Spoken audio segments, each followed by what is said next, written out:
All right. If you are not satisfied with the level of healthcare that you are receiving in our medical system, or if you have some prevalent like health issues, or just want to be more active in preventing future health issues, and just living a more optimized, healthy life, you need to check out my man, Christian Yordanov, who is a functional health practitioner, an educator, and a dude that just kills it with in-depth health analysis and supplementation. When I say supplementation based on testing for you specifically. So, he develops protocols specifically for you. I've been working with him for 6 months, and I can tell you, before I was working with him, I was stressed out all the time. I was drinking a pre-workout before the gym. That was like a high stimulant, meaning a lot of caffeine and other stimulants, pre-workout, and having like 3 or 4 Red Bulls or whatever energy drinks a day. And working with him, I've gotten off all those. I've changed my diet. I've dropped like 50 pounds and just feel better than I have in a long time. And, I still don't act or look my age or feel it. You know what I mean? So if you are interested in taking your health seriously and getting way more in depth than you ever will with a primary care physician, you need to go check out livelongerformula.com and hit up Christian. He has a free course and some information out there, and you can book a free consultation with him. And I'll tell you that in the first week that I worked with him, I talked to him more in the first couple of days than I did in like the last 25 years of dealing with the primary care providers and whatnot out here. So he's going to go hard. He's going to go, very in depth with you on your health issues and what you want, you know what I mean? And where you want to be. And he's going to help you get there. You're going to have to do the work, but he's going to guide you. So go to livelongerformula.com, /Big Truth, or just mention me when you talk to him, and he's going to hook you up with some even more stuff. So you're going to be in the secret club, you know what I mean? All right. So check it out. It's one of the best things you can do. One of the best investments you can make in yourself. One of the best investments you can make in general is investing in yourself. So you have a healthy life, and then you can conquer everything else around it. All right. If you need artwork of any type, for your house, for your work, for your business, for your garage, or especially if you have like a tattoo shop, you need to check out tattooflashcollective.com. I'm just giving you the website and just say, obvious Tattoo Flash Collective, but go to tattooflashcollective.com, and they got artwork from artists all over the world. And, whether you need a postcard size piece of art or a full blown poster, anything in between, if you need Tattoo Flash, then they definitely are the first place you should go. Check them out, tattooflashcollective.com. Promo code Big Truth at checkout. You get 10% off your order. If you are a member of my Patreon, which is www.patreon.com/Big Truth, you get even more off your order, but you got to be a member to do that. And if you want to join the back channel, which is my Patreon, go to patreon.com/Big Truth, and that's a way for you to get more. We go more in depth. We just go deeper in there, more analysis. You get early access to episodes, and you just get more analysis and more back end stuff. It is a way for you to be more involved with the show. There's ways for you to participate and everything. So check it out. If you are into motorcycles at all, check out my motorcycle shop, Chophead Custom Cycles, located at 13 County Road, East Freetown, Massachusetts. It's a full brick and mortar motorcycle shop. So, you come in, we have a showroom, parts counter, all that. In the back is where we do all the work on the bikes. If you're not local, go to choppahead.com, spelled CHOPPAHEAD, and you can pick up a hoodie or a sweatshirt or parts for your motorcycle. So check it out at choppahead.com. For more information on the podcast, just go to bigtruthpodcast.com. And without further ado, we're just going to jump into it right now. Here we go.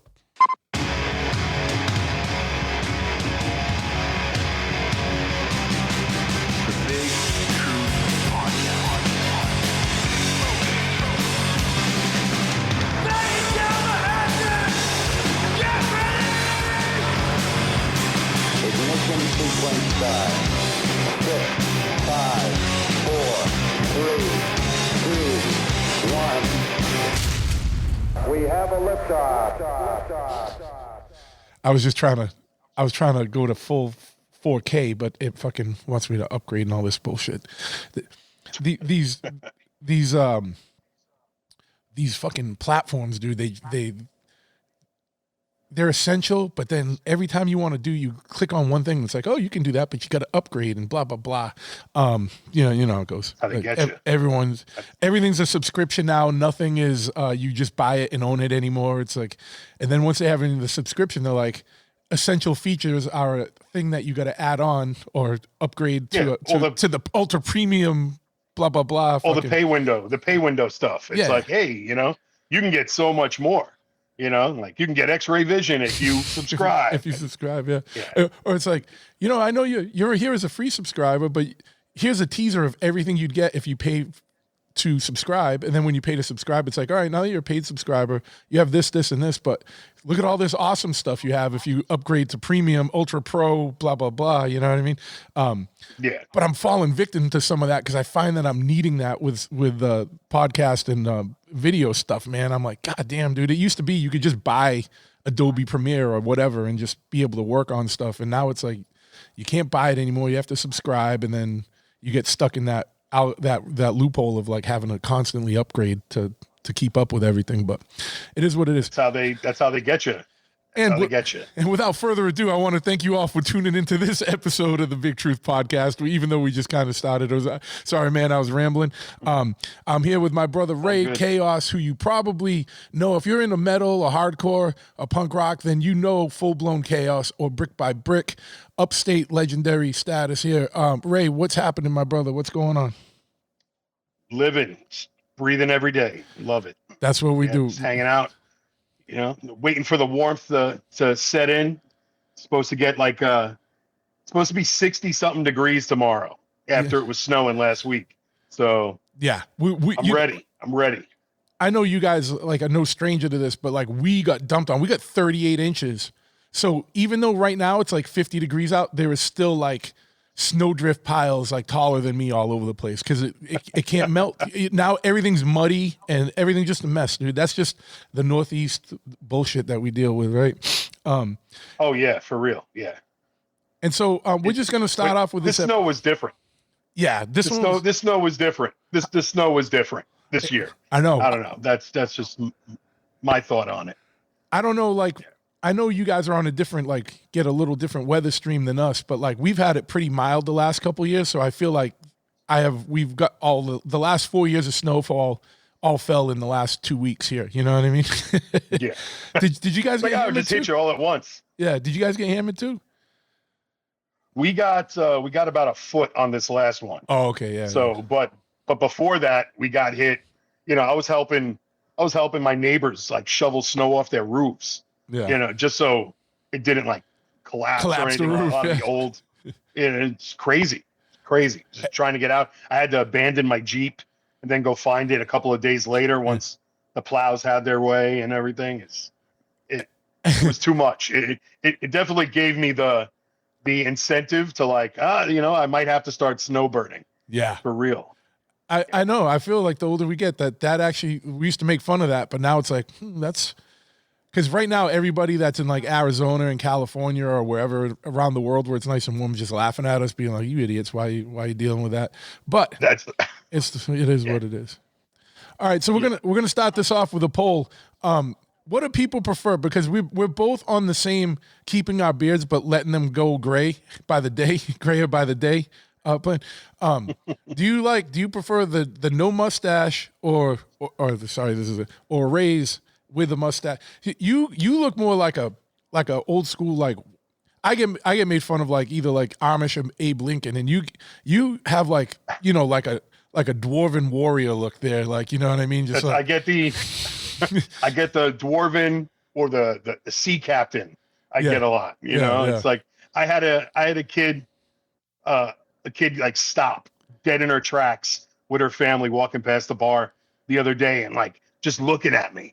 And then I just hear the whispers, "Is that Santa?" And I'm like, I got that's when the gray, that's when you hit Santa level gray in that beard. Yeah, I'm almost there. It's I had the racing stripes, the the Kurt Crowbar racing stripes for a while. And now it's just, I just want it all gray to where I can't eat certain food anymore. Yeah. I got the stripes, but the gray's getting thicker. Yeah. Like it shows here, but then whatever. This side's a little more black. Genetics is a weird thing, man. You know what I mean? But I saw a picture of me from 3 years ago. This thing was solid black. I'm like, that's how fast it creeps in. It just was like bang. That was before that was pre-marriage. So that was before my brief marriage and divorce. So it definitely it took its toll. It exasperated. It escalated things. That moved it along. That's like when you see the president and the president comes in. He looks all young and stuff, and then 4 years later, he's like gray and looks old. That's if you believe it's actually all the them. Secrets. Yeah. It's all the secret. But I was gonna say even if you believe that's actually the president and not someone in a mask, you see all that shit. Oh my God, I love it. My whole algorithm is stuck on conspiracies and parasites and I'm here for it. Oh yeah. I absolutely love it. It used to be cigars and tits. Now it's all just it's all just the conspiracies, and it's what's real, what's not. AI is just, I'm not worried about AI yet, just because of like if I hit on Spotify, I hit Siri to play Elton John and it plays Pantera, I'm not worried about AI taking over yet. I'll listen. I love Elton John. I'll listen to some Elton John. Yeah. It's I don't think we're at that point. Maybe we're on the precipice of it, coalescing into something that's really worrisome. Yeah. But I'm here for it. I want to see it all. I want to see it all go down. Yeah, man. So it's a weird thing, right? Because if in life, like I'm into the weirdest shit. Like I love it all. I love all the conspiracy, all the paranormal, all the high strangeness, all the weirdness stuff. I love it all. And 80% of it I look at as entertainment, right? But it's entertainment with like, even if a fraction of this is true, the world's like more awesome than we know, or more interesting at least than we know. But when I post stuff like with the new Redacted channel, I try and only concentrate on things that are like tried, hard, true, backed up with, receipts with like, that I have like, here are the actual, released files on this, you know what I mean? Like this is, I try and only put that stuff out right now because I'm trying to build credibility before I just go completely wacko and everyone's like, no, this guy's just off the rails. He's talking about, but on the podcast, we'll talk about whatever. Like, I don't know if you heard the one I had a couple episodes ago with this author, MD Seelig. He was an Air Force fighter. He was naval. Sorry, no, he's a Marine fighter pilot, and squad captain, intelligence officer, all this stuff. So he has a credible background, but he was talking some wild stuff, man, like wild stuff. And I'm like, man, that's one of the ones where I'm like, even if 2% of what you're saying is true or comes to fruition, it's a wild world out there. And it's if 2% of what he predicted for this year comes to light, it's going to be and we know it's only March and it's already the wildest year on record. Like, you know what I mean? Like every day it's just more and more bananas out there. It's very insane. Like I want full, like all the disclosure stuff, like just let it all out. Yeah. People can handle it. It's like now it's just a tease and everything's a cover up and whatever. It's like, it's like, come on, like just, we know it's there. Yeah. Just admit it. It's, I want the all seeing, like the, Dicenium glasses and I want to be able to, see past the veil, and why not? That was, at this point. Yeah. That's those glasses, right? That were like, comes from like World War II technology. There was like, or something like early. Are you talking about the glasses where you can see another dimension type of thing? Yeah. That came from the background of that is like, I can't remember what year, like maybe it was Vietnam, dude. It was something. I think it was Vietnam era. They were experimenting with night vision. And like soldiers were like freaking out because they were seeing like demons and like otherworldly creatures. They were looking into another dimension. And then I think that's where the glasses came from, because it was like something with whatever the makeup of that lens is that they were using in the night vision was like, you were seeing through the veil a little bit, and it was a wild one. Like I said, that's the stuff I want to do content on, but I can't right now because like I have to like research to get the hard receipts and the, you know, the classified documents on that stuff, but I don't know if there is any. So I don't. There's a no, I get it. I absolutely get it. There's a lot of that I try to, you know, everybody's got to do their own research, right? You know, like to what they dial into, to what they believe in, what they don't believe in. There's a lot of stuff that's AI, and I've been kind of being able, like, you could pick stuff out when it's AI because the cadence and speaking sometimes is like a little off. For some reason, something that is mundane will be spelt wrong. Yeah. For some reason. And it's like, oh, this is all just, it's clickbait. It's all clickbait. Yeah. It's a good story. You know, I mean, you could pump in and have AI do any type of story you want, and then people think it's real, but everything is flooded. You know, the internet's flooded with that. It's wild. And you know, the scary thing is, like, the AI we have access to is getting exponentially better, like on a weekly basis, right? Because I've been starting to follow it, and there's updates and upgrades and things that come out and programs that come out. Like, it isn't going to be long before, you know, you can make your own. You can already make your own avatar and have it say whatever you want, right? Like, so like I can make an AI version of you in your voice with your mannerisms, and it'll be pretty close, but it's still a little bit off where you can kind of tell, you know, but they're working on that. And I guarantee you within the year, it's going to be like almost flawless. But that said, that's what we have access to. What powers that be have access to is always 10 years beyond what we have. You know what I mean? 10, 20 years. So I don't know. I can't even imagine. I can't even imagine what they're messing with. You know what I mean? Or what they have access to.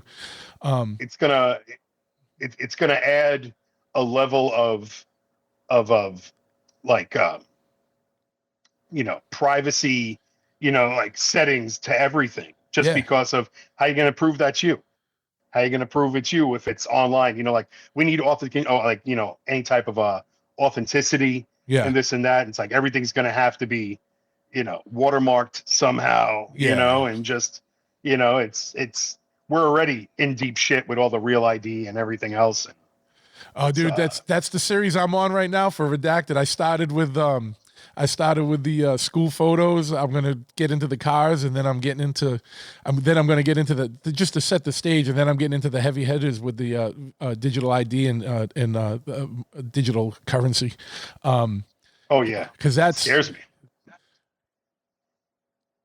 If anybody has if you have any shred of loving even the smallest semblance of privacy and freedom, you have to 110% be concerned right now about digital ID and digital currency, because they're going to sell it to you on the precipice of convenience. Like, look how convenient it is. You don't have to have this. You can just show this and blah, blah, blah, and it's all connected.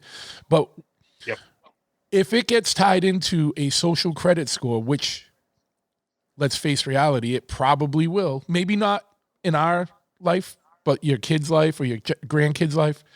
And then they can start using that to limit where you travel, where you spend money, how much you can spend money on, or just, oh, you said something we don't like, so we're just shutting your ass off. You can't spend, we just froze you out of your account. And if you don't think it'll happen, they did that in Canada with the truckers when the truckers protested, and just look at where China, and look where China is at. It's the, you know.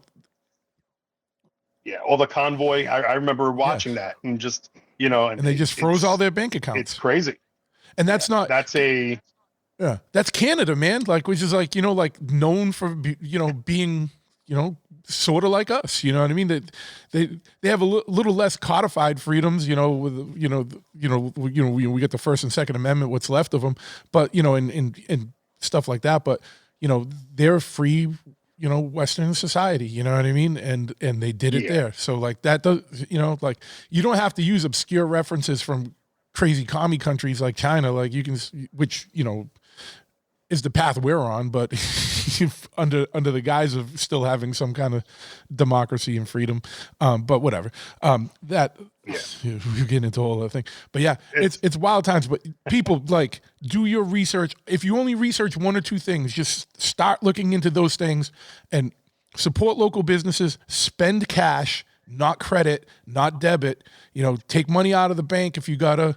You know what I mean, and use cash, because cash cannot be tracked the way debit, credit, digital currency can be. You know what I mean? And cash is king. Cash is king. And that's the way. That's all you got to do is, like, pull your money out of the sketchy banks. Like, if you're in any of the big sketchy banks, pull your money out of there. Go to a local credit union or something that, like, actually supports your community and isn't supporting centralized banking systems and craziness like that. Like, just do your research on that. It's your duty as a citizen to be informed, and that's why the country's in the mess it is, because we have a distracted, dumbed down population. And I'm not saying it's their fault, because Correct. They're fed propaganda all day from whatever their news source is, whether it's New York Times, MSNBC, CNN, or Fox or whatever. Like, I always have to put both out there, because if you criticize one, you automatically get labeled the other thing. And I'm like, dude, I'm neither. I am outside of the two-party system, bro. Like, I am outside of it. I don't care. Both of those wings are on the same bird, left and right. They're on the same fucking bird, dude. You know what I mean? I like I like how they, it could be the same subject, but the narrative that they push is completely opposite. Like, just on either end, which is wild. It's like, I get a kick out of that. Like, when something happens, I'll research the other just to see what their saying, pick is of it, and it's comical. It really.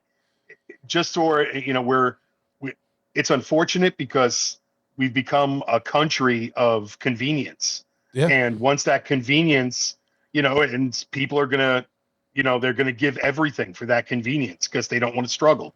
Yeah. And it's, and we're dumbing down because of it. Things are being taken from us that we don't even know. Like, anything that was, like, not to get too crunchy and weird, but like copper pipes, everything's PEX. More plastic, that's hurting us. There's no more, linens. Yeah. And what they don't tell you, and you want to get into the copper pipe stuff, is that copper is an antimicrobial. You know what I mean? It cleans the water. Like, you know what I mean? It's got a. Oh yeah. It's like and then they wonder why they're looking at when they were doing tests on men, and like how much microplastics are found in people's balls. You know what I mean? Like dudes' balls. Yeah. You know what I mean? And it's like, well, because everything's plastic now. And you're microwaving food in a plastic container. Like, bro, come on, man. Fucking go get. And not only that, go get a cast iron pan and heat shit up in that, dude. It's fucking. Oh yeah.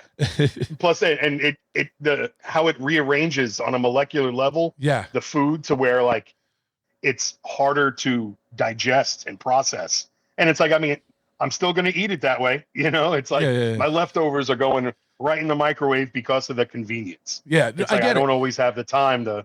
So and that's the thing, man. When I say stuff like this, no one's 100% perfect, but just stop getting more cognizant of these things, because things are escalating quickly. And the more they keep you distracted and fighting amongst each other, like, oh, you're a right wing Republican, or oh, you're a left wing libtard, blah blah blah. It's like they're laughing up here while we're fighting down here. It's get your head in the game. It's definitely, because it's escalating fast. You know what I mean? And more and more freedoms and things that you take for granted are eroding. And like you said, everything's being sold on the guise of convenience, and convenience is going to enslave you in the end, man. Think about. No one likes to think of it this way. Think about how much of the year you're already a slave to the government, and people, how do you want to pay the amount of taxes you're paying? When you look at how many taxes you're paying, like how much you're paying in taxes, whether it's, your federal income tax, your state income tax, and then everything else that's a tax. That's like, you're literally a slave to the government. If you're not outside of the grid or outside of the system, you're literally a slave to the government a third to half of the year. Like, you're literally working as a slave, free labor. Oh, definitely. And then definitely. And the crazy thing of that is it's the it's the Ford work week. Yeah. You know, the whole 40-hour. Yeah, that's a scam too. And it's you know, if you don't work for yourself, you don't set your own schedule to where, you know, it starts there. Because if you can't control how much you put yourself in and then make what you need to survive, pretty much we're all in survival mode from almost day one. It's that's not, you know, keeping that stress, you know, on the body constantly wondering if we're going to make the next month's worth of bills. And, you know, like, oh, you know, I need this, need that. How much taxes are they taking? Everything is taxed on top of that. Yeah. I don't understand why gas just went up. Well, there's a little doodad stuff happening in the Middle East that, you know, but yeah, gas was by here, it was $2.79 one day and it was $3.29 the next. I was like, damn, dude. Like, I was like, that's a little bit of a jump up. Like, you used to nickel and dime us, at least go up a dime a week. Like, you went up right up. You just shot right up. Yep. They're saying that's sitting in the tank already. Yeah. For just sitting at the gas station. Not like they had to buy and pay for that new. Yeah. It's well, because everyone's getting theirs. That's what, you know, so, yeah, it's a wild thing. One thing I wanted to talk about, we talked about, you mentioned disclosure earlier. And the funny thing with that is like how that's escalated. That 1 week, Obama's like, yeah, there's aliens. They're just not at Area 51. And then Trump saw that got a lot of attention. So he's like, oh, well, you know, maybe I'm going to tell Congress we got to release all our, disclose all our, release all our, you know, alien files and get disclosure rolling. And 10 years ago, how exciting that would be, right? Like everyone would be like, oh yeah, hell yeah, dude. And now it's just like, what the hell are they trying to distract us from now? You know what I mean? Because I'm like, well, that's anytime there's something. Yeah. It's like I start looking. I'm like, all right, what are we not supposed to be looking at? Yeah, and that's like with the Epstein files. It's like, okay, they released the Epstein files, but if you look at what those files are, there's some emails that actually content emails from Epstein to other people or emails to him. That's what you need to be looking at. Not all the stuff that people reported. Like that's like there was a lot of like people just like ratting, you know what I mean? So they're like, oh, well, when I was here, I saw this, or I think this guy's blah, blah, blah. And that's technically in the files, but they haven't released the real files yet. Like the real, like, the stuff they pulled out, you know what I mean, of his safe and of the houses, you know what I mean? Like they're only just releasing the electronic, you know, emails and stuff. And there's a ton in there. I'm not saying that, but I'm saying you have to be careful when you go through that because a lot of it is just like conjecture and people like, you know, tips or whatever, you know, or people like, you know, whatever. So, but there's so much there that is like him emailing people where they're just saying the worst shit. Like, you're like, God damn, dude. But I'm like, if they're releasing this now, I'm like, what are they? Because there's always something else going on. I'm like, if they're releasing this to us, like, what are we not seeing yet? And I know there's a couple of years that have not been released at all, like 99 to 02 or something like that. There's like a big gap in it. And so what was going on then? But there's a lot of stuff like there's still, if they're right now, they're in contempt of law. Like there's, this stuff is it's supposed to 100% be out. That's the thing. That's the other crazy thing right now is that accountability is zero because we're not holding anybody accountable. We just think that's what they do. And it's like, no, we're supposed to be. We're supposed to be free. Everybody's still walking. Yeah. Well, the problem is like, if football is on and there's a cheeseburger that can still be eaten in your hand, like life is all right. So no one cares. It's like, now's when we need to be like turning this shit around. Not when we hit rock bottom, but unfortunately, it's gonna take, you know, some depression era stuff to really shake people out of their routines of comfort and convenience. Like we're soft, man. You know what I mean? Like, you know, like if you look at what life was like even like 50, 60, 70 years ago and you see what life is now, it's soft and which is good, but it goes back to that whole adage, hard times create hard people create good times create soft people create hard times. Like we're in that stage, you know what I mean? So You know, we're definitely in hard times. I try and it's getting harder. Yeah, it's gonna get a lot worse before it gets any better, unfortunately. But I try and retain a little bit of optimism, like, you know what I mean? Because it's funny, because all the bullshit, like when you go online and you see all the fighting and stuff, but when you're out in the street and you're like last night we were at a show, everyone's cool, everything's fine. It's just the news and, you know, the media just has everyone in a constant cycle of fear and distress because it's a psyop, man. There's no other way to say it. Like, that's psychological operations to keep you in that state so that you're not, you know, your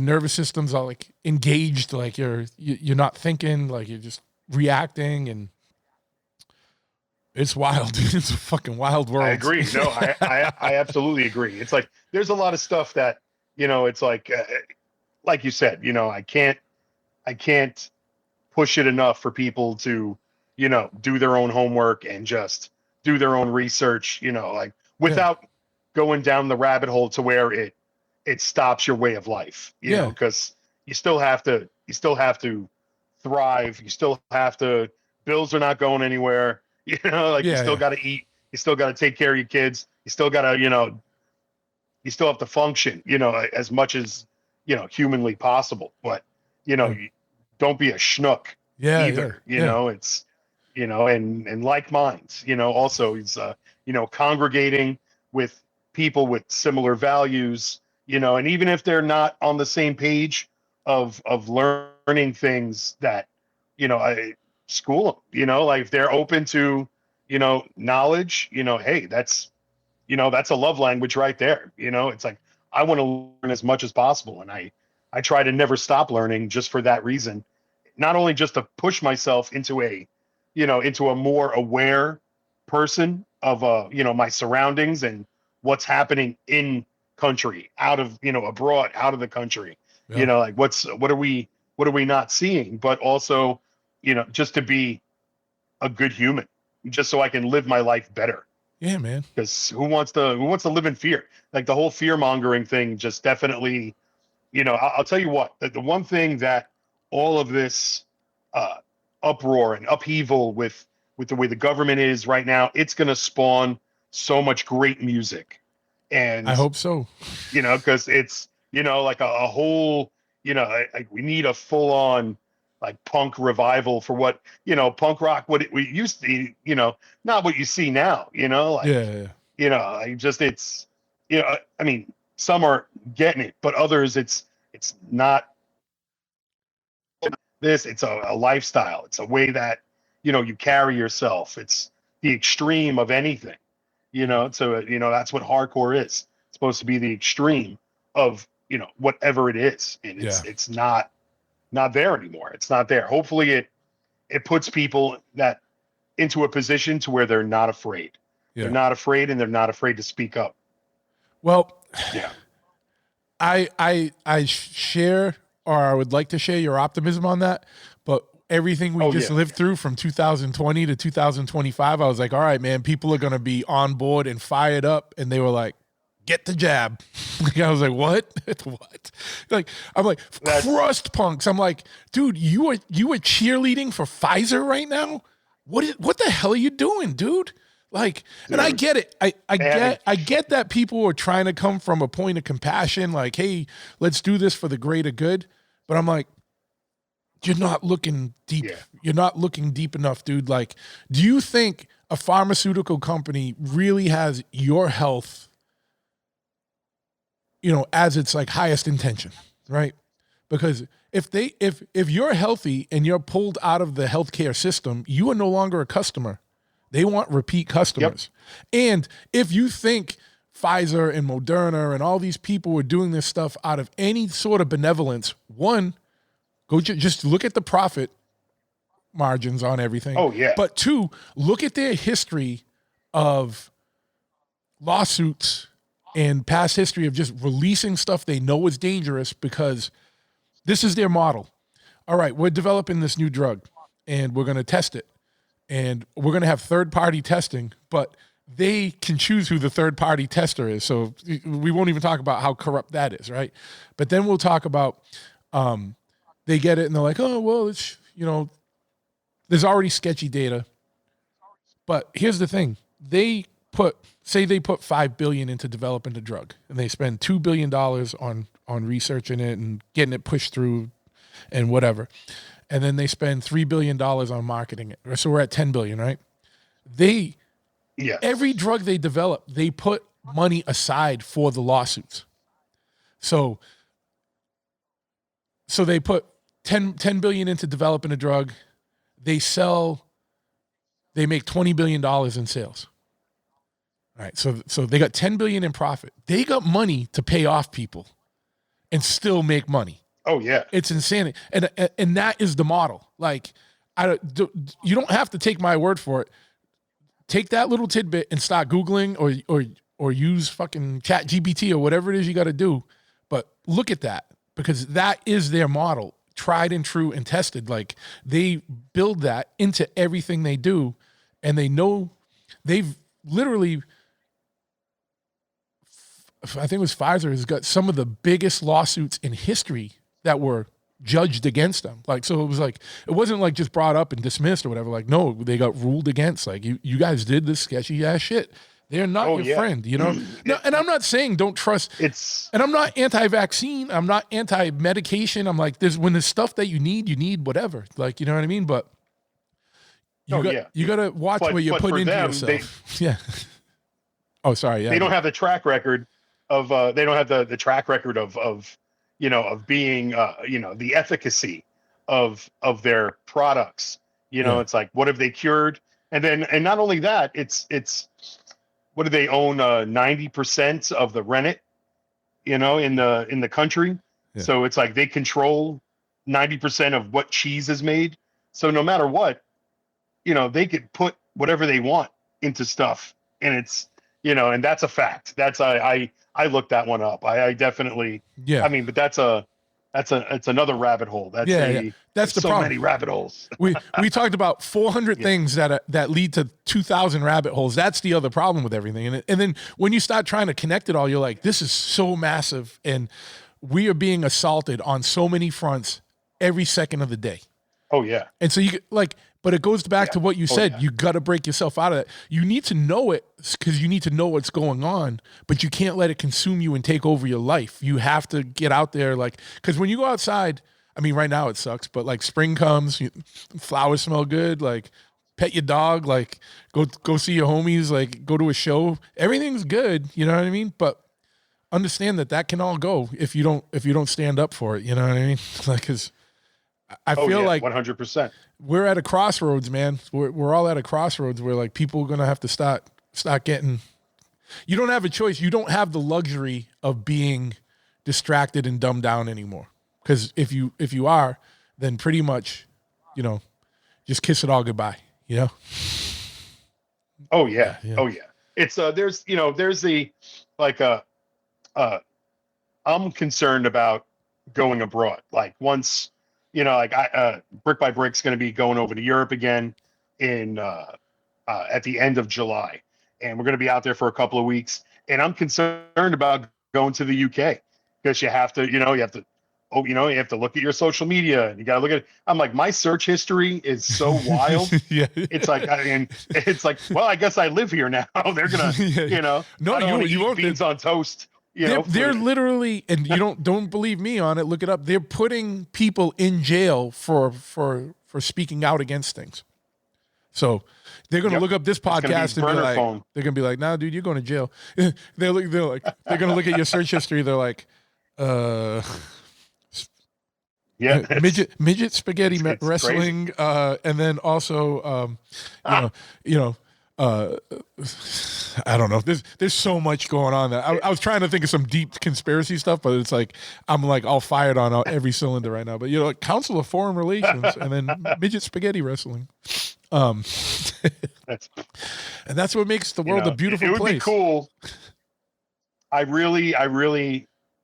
I'll tell you what, not to get off task, but with like the whole, like Epstein files and all of that, like, it's I hope Epstein's Island, I really hope they didn't if you know, with all the atrocities that they were doing, you know, do some like Dr. Moreau type shit.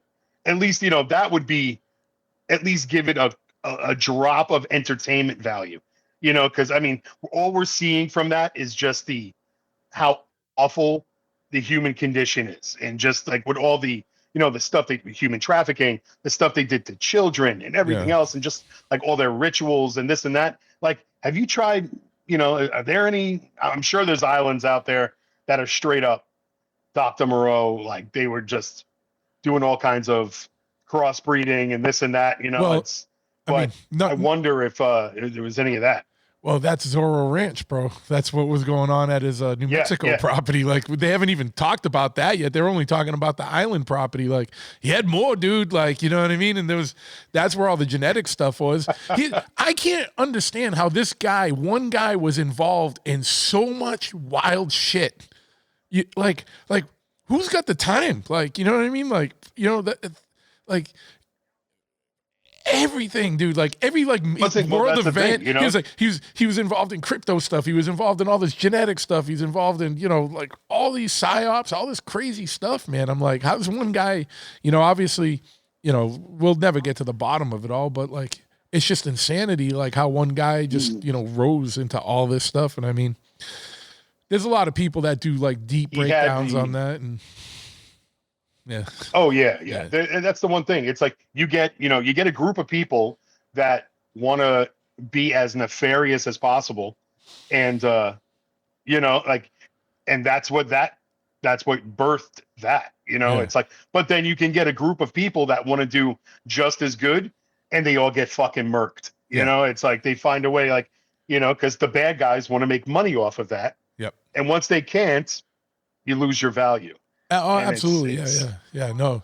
And I mean, if you look into his start he was a really good money launderer, and he helped, like, he didn't go, so he was smart, right? Like his tactics were, he didn't go after like governors and senators and congressmen directly.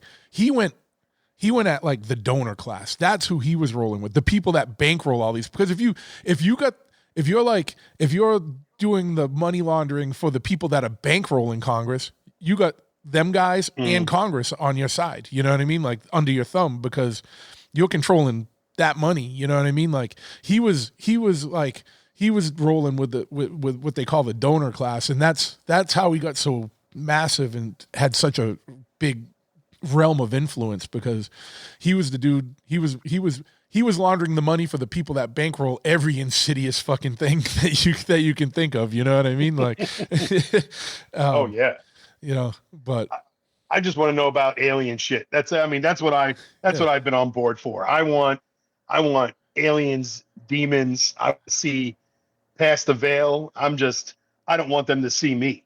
That's where it comes down to. I don't want them to see that I'm seeing. Yeah. So, but well, no, that's the problem, man. You know, that's the price. You've heard the old adage, like, be careful of what you look into, because when you look into it, it looks back at you. And I've heard that from a few researchers that have been on this show. So let me ask you this. Let's get off all like the real, you know, upsetting, like, you know, material world conspiracy stuff that is, you know, stuff that's happening to us on a daily basis. Let's talk about alien ship for a little bit before we get into punk and hardcore, because you know we got to talk about music stuff, and you brought it up, and I know you got a lot going on. But what is do you have a thought? I like to ask people that are into this question. Do you think when people are experiencing aliens or talking about aliens, or people are, you know, researchers or experiencers or, you know, abductees, whatever, do you think this is something that's extraterrestrial, like you know, life from other planets, or do you think it's something more interdimensional, like they're just, you know, from another dimension, or do you think that it's something like hidden Earth, like an older, advanced civilization that's hidden from us, like whether it's underwater or you know, or in the Arctic somewhere? Or do you think it's in the realm? One more. Or do you think it's in the realm of the demonic? Where, because I've had people come on saying, like, you know, all this stuff is, you know, you think it's aliens, but it's really part of the whole seed war going back to the Nephilim and things like that. And you know, this is all demons posing as this. And then, which, you know, you get into some things where you look at Aleister Crowley when he was talking to whatever that demon was and named Lamb, and it looks like a gray alien. So it gets into all that. And then I had one guy on, and his whole thing was like, this is all one entity, and it poses as, you know, it camouflages itself and presents itself as whatever it thinks you'll relate to. So it can present as an alien, or it can present as a demon, or it can present as, you know, whatever, a cartoon character even, if you for a kid or something. But it is a parasitic entity that like has to like live off our energy. Nathaniel Gillis, he's a real deep researcher, a good guy too. But he has a, you know, a real interesting take on all that. And so, you know, given all that realm, and maybe there's something else I don't know about, but like, what's your take on this? Like, what do you, you know, what's your gut feeling, or what do you hope it is? You know, like, you know, it's. I mean, I think every avenue is plausible. Yeah, that's the problem. Is that there's outside of it, you know, the location of certain places like Antarctica, you know, sea stuff, you know, like we haven't discovered, you know, like the majority of the planet, you know, we haven't seen, you know, and it's just, but we're also kept from seeing a lot of it. It's I keep getting ads because I was doing some of my own research on Antarctica, and now I'm getting ads for like a 6-day cruise that'll go there, and I'm like, fuck. And I'm like, you know, I got the same thing, man. I got the same thing. Well, if I'm in a position where I can do that, well, let's do it, dude. Let's do it. Let's go see the ice wall. I am 100% on board. That's the thing, you know. It's like as much as, I mean, all of its pictures, you know, it's like how if you have it's great to see if you view it like it's a movie, like it's not real, you know. But when you put the plausibility in your brain and you're like pictures of the planet, where are all the satellites? You know, are they just scrubbed? You know, how do they know those are the colors? How do they know this? Yeah. How do they know that? You know, it's like there's certain things of, you know, like all these videos, old pictures and things that's like, you know, I think they just I mean, a lot of it was Cold War stuff. I get it. You know, it's like, hey, we're going to lie. We're going to, you know, get all this stuff out just to make it look like we've done it. That's one thing. But I think that there are things that we are not supposed to see, you know, especially deep sea stuff, definitely Antarctica. I've had, you know, it's just any type of demonic things. I mean, there's definitely, you know, I definitely believe in a higher power, and whether it's good, bad, no matter what, I can't be the judge of that, because it's from my view, it's, you know, it's me looking up, and any higher power is going to be them looking down. You know, that's just how I'm never going to have the full scope of the visual of what it is. So, I mean, I think it's us from the future. I definitely think it could be, you know, it's ignorant to think that we're the only planet that has any form of life outside of just, you know, single cell organisms or anything. You know, I've had my own experiences. One when I was a kid, and another one on my like, I've seen UFOs. I've gotten pictures of stuff. I've had experiences where it's like, oh shit, you know, what's this? You know, and just that I couldn't explain. I believe it all. Yeah. I believe it all. There's definitely things out there that surround us that every once in a while if the veil is thinned. And I mean, that's a, a lot of people don't dive into that because they either don't want to, because their life is dictated by a different path, different authorities. It's like, hey, you know what? I'm working class. I don't have the time or the energy to worry about things I can't control or think about, like mentally have reservation for those things.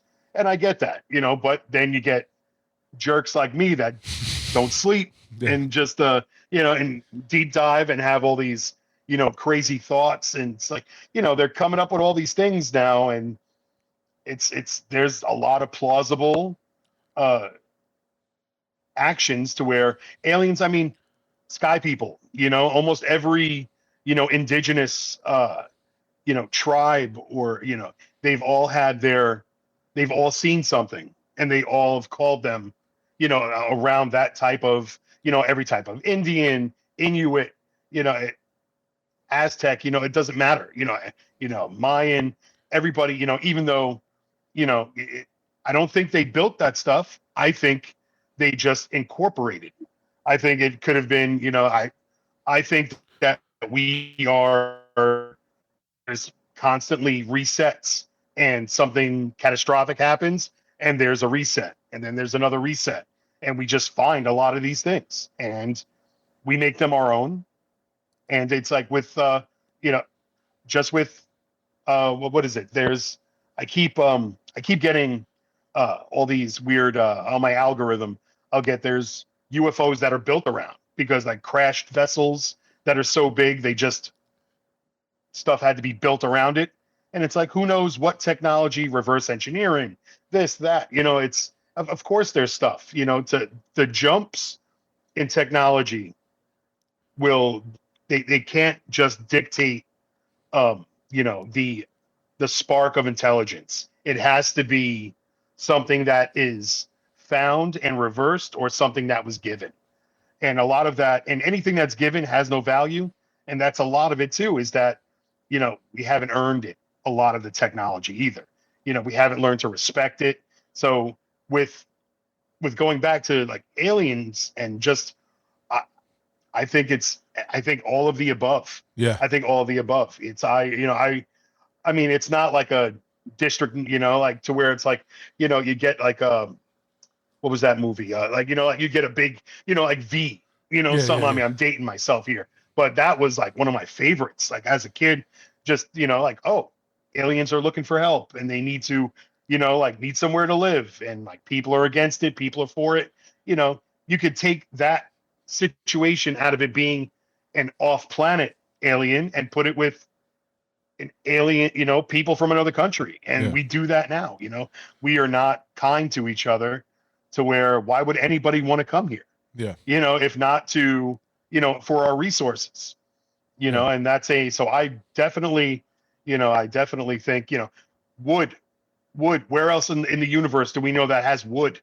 Gold. Only us. You can get, gold is another one that's, wood, gold, it's crazy. It's crazy to think of all the, any type of fossil fuel or, things that we have here that we take for granted. It's definitely, coming from the ocean, there's things that we're not supposed to see. There's things we're not supposed to, like really be privy to, and people want to explore, people want to, I want to go there, I want to go there. I want to see the world, and that's another thing that music, which I'm really glad that I feel very fortunate and blessed that I was able to do as much traveling, to see places that I had no idea even existed.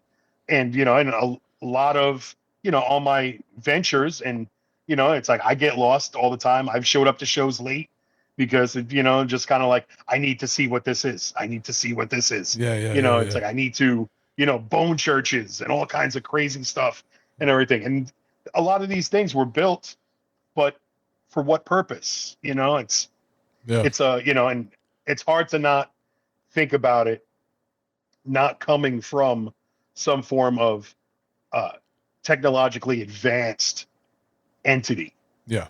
So, but I think it's either definitely future us, to where it's, I mean, putting all the plastics in our body is definitely, we're going to have some children of men style stuff happen, coming. Just population rates are down anyway. We're pretty much, the average American is eating a credit card worth of plastic a week.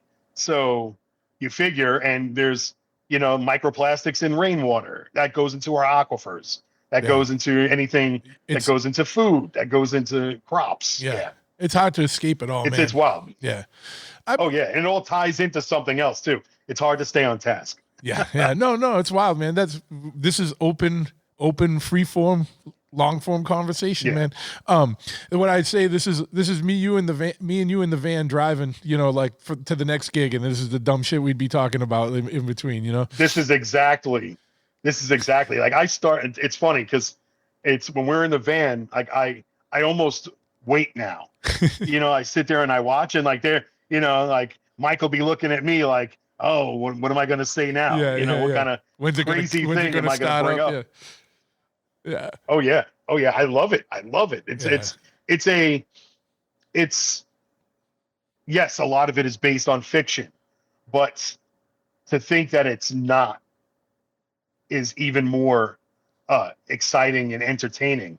Yeah. But it's equally as terrifying when it's not fiction anymore. Yeah. So, which is a lot of our society now. Yeah, no, absolutely. And I agree. Like, it doesn't, like I always, when I talk to a lot of these people that are like, well, no, it's definitely not aliens, it's demons or this and that. I'm like, why can't it be both? Because like, it doesn't, I'm not saying a specific case has to be both, but like, there can be demons and aliens and interdimensional beings and all this stuff all can coexist. It doesn't have to be one or the other. And guess what? Nobody fucking knows, dude. Nobody knows. Like, right? You won't know until you're dead. Yeah. And maybe you don't even know then. Like, maybe it's all a joke and you just go into the deep sleep forever and nothing else happens.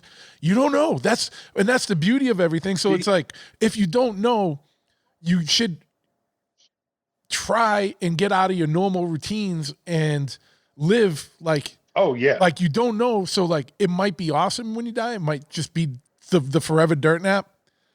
So that's it. And I know people. Energy. It's all energy. We're energy people. Energy cannot be destroyed. It can't be destroyed. But you don't know what happens. It just transcends into something else. Yeah. It just it becomes a whatever the life force is. It's like you return to something. No, I agree. But I've been looking into that stuff more, like energy and frequency. Like frequency is huge. You know what I mean? And so that's the big one. Yeah, that's a big one that I deep dive in, just specifically like different bilateral tones, different frequencies are good for different things, and just for health, for wellness, for it's wild. Why did they remove bells from churches? Because they're that's a whole other it's wild. Like the actual old bell, that's another one. That's or if they didn't remove them, they cracked them. They cracked them. You know what I mean? If they didn't remove them, they cracked them. Yeah, because guess what? It's taking the frequency away.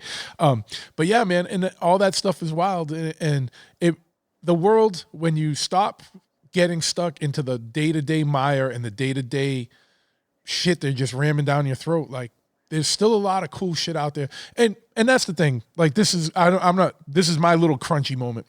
As depraved and shitty as people can be, there's also the opposite of that, where people are fucking awesome. Oh, definitely. Yep. And there's a lot of cool shit. There's a lot of beauty in the world, and you got to appreciate it. And I think sometimes you need the shittiness to put it against, to really, you know what I mean? To really appreciate the good shit. You know what I mean? Like, you know what I mean? Like you need to reflect it off the bad. There's a lot of places that like, everybody has their spot that they like to go to, their downtime, because it's fulfilling and relaxing and enriching, like their own souls, like just the environmental change, going somewhere else. And I see I go to Puerto Rico as often as I can. It's like to where it's like it's a must be nice moment for a lot of people. And I'm like, work your ass off, save your money. You can do it. It's not expensive. It's part of America. I'm tired of people telling me, do I need my passport and all this stuff? But there are places there that fully give me hope in humanity all the time. Yeah. And I'm a simple person. I'll just sit for hours, smoke cigar, and just watch how all the older people interact and how just their communities and their culture, how they, how just, it's not like the well hasn't been fully poisoned yet, and it's like, and there's so many there's genuine people everywhere. It's difficult to find in, most, like metropolis areas, because people are sullied, like they're, it's like, oh, I have to get them before they get me. Well, yeah, they're in a scarcity mindset because they're in a fear cycle and a scarcity mindset because they just think like, they're trying to get over on me. I got to get before I got, you know what I mean? And that's the grind, and giving, it's like, being, having charity, being benevolent, and just, doing something good, it could change the course of somebody's life completely. You never know. Yeah. You never know, like, that whole adage where it's like, you be kind, you never know what battles, the person's having or whatever. And that's true. That is a real thing. It's like you have to tackle every day with a smile and with, hey, you know what? I'm blessed for just waking up, having a roof, being able to walk, there's so many things that we take for granted. And I do, I definitely believe that there's a lot of good in this world, that to where it's not on the edge of destruction, to where evil can fully win yet. Yeah. So, and I do, good and evil. I know that's a slippery slope on those terms. Well, it's also just energy and frequency, right? Like negative, low frequency, or high frequency, like low vibe or high vibe. Yes. Like you can look at it, whatever, frame it however you want. There is a duality out here, and one of them is more beneficial than the other. And correct. Oh yeah. Yeah. So, but yeah, man. Well, that was that was Van Talk. That was definitely Van Talk, yeah. And that was a a lot of this tied into, like, so I'm gonna let the cat out of the bag here. Me and my friend Mark, who is the singer, he's in a band called Let Us Pray, but he was the singer of Metal Church as well. And then that just went awry. And he talked about it on the podcast, and it go wild. No, did I say the wrong band? I'm hungover, but anyway. But Mark and we're gonna do a new podcast, like a side podcast, kind of how I have like the M4s with me and Packer and Joe Hawk and Mark Unseen, and we just get drunk and talk shit. I'm gonna love those. Yeah. I don't have a name for it yet, but it's gonna be basically a music meets conspiracy podcast. So I'll have you on it, right? It's going to be me and Mark host it, and then we're going to have like other guests like that, and we'll have a theme. You let me know. Yeah, Wino. I will come out to Freetown, and I will definitely 100%. Yeah. Well, next time you're around, you should come out here anyway. We'll go to Bridgewater Triangle. I'll bring you to some of the weird spots. But oh fuck yes. But we might do it remote too, because Mark's all over the place. But we're gonna do it's just gonna be like, I don't know how to explain it, but we'll have different people on, because there's a lot of people that I think. So the music we're all involved with, whether it's punk or hardcore or metal, or whatever, like no one got here because we were like well-adjusted members of regular ass society, right? So we already think a little different, and then, also given the chance to travel a lot, like that broadens your perspectives and opens you up to a lot of things. And just so whatever. So like, I think we all have a kind of unique perspective on things. And there's a lot of people that are of the same mindset or have the same interests. So, I know Wino is going to come on. I talked to Jesse from Killswitch Engage, like he's going to come on because I think it'll be interesting. But I also think a lot of these guys are in bands that have like such a reach and a fan base, like you and like everybody, that it could help open other fans' minds, because people are going to listen because like, oh, I love Killswitch, or I love fucking The Obsessed, or I love Metal Church, or I love Full Blown Chaos, or Brick by Brick. I think we have a way to reach people in a way that isn't preachy or commandeering, or like where it's just like, hey, this is, what we're just thinking about, or we have a lot of perspectives. And I think that resonates with a lot of people, or at least gets people open in a way like they're not being dictated to, or, or it's not propaganda, So I think it would be a cool thing, man. And it could, like you said, you don't know the little bit of benevolence, like, we don't know, like, what kind of ripple this has, right? Like, and I'm not saying this is a big benevolent thing, definitely. but having these talks, and I think with people that have a little bit of a reach, like in our worlds, could help some people, shake the dust off the, shake some of the programming off, you know what I mean? And kind of see what's going on. 100%. So that's coming up, and I'll let you know. It'll be a round table type thing. I'm gonna have to like stay sober for these, like, you know what I mean? Because I want to get down, you know what I mean? Like the other ones, the M4s round tables are just fun, you know what I mean? So, but yeah, that the M4s are credibility records for us. We just like those fucking jerk offs, yeah.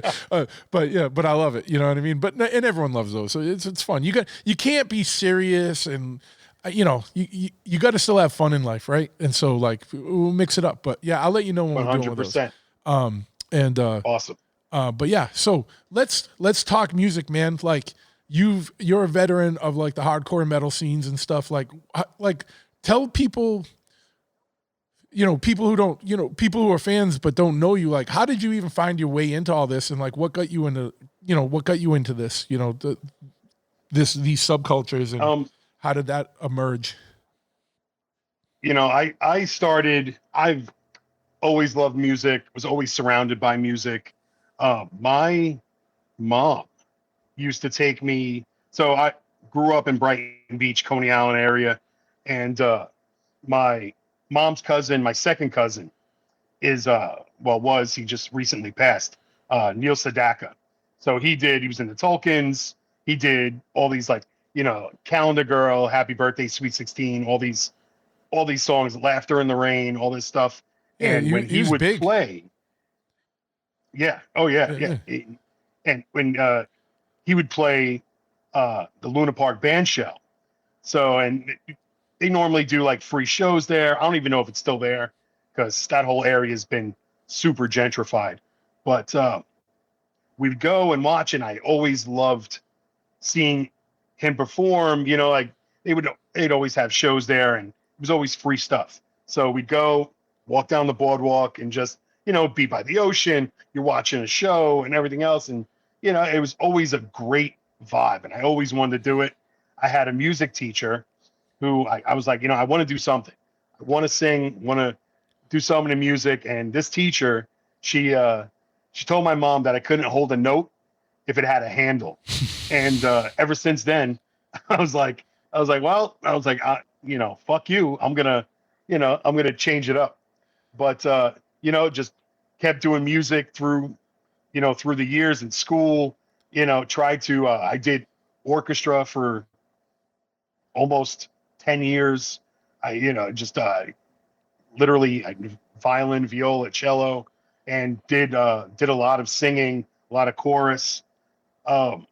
After that, it was just, hey, I want bands. I want to do bands. I want to do music. And cutting out of school, which is, I don't know anybody that was so goody that couldn't do it. I used to cut out of school. I went to Lincoln. So in Coney Island, we'd hop on the train, go out to the city, and just walk around. Like we knew it really wasn't a big like truancy police thing at that time. Yeah. Even though, it was for a while, but I'm 50 now. So it's like, things are definitely School's totally different. It's a different world now, a different game. Yeah, school. Oh yeah.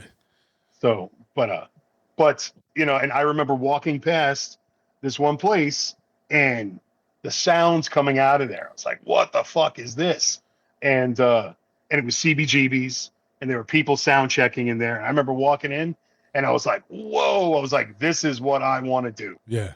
And it was just that moment. And then I started, you know, trying to find shows, stuff that would let me in, even though like, you know, like that they wouldn't ask me for an ID or anything. Like I wasn't quite 18 yet. I always had facial hair.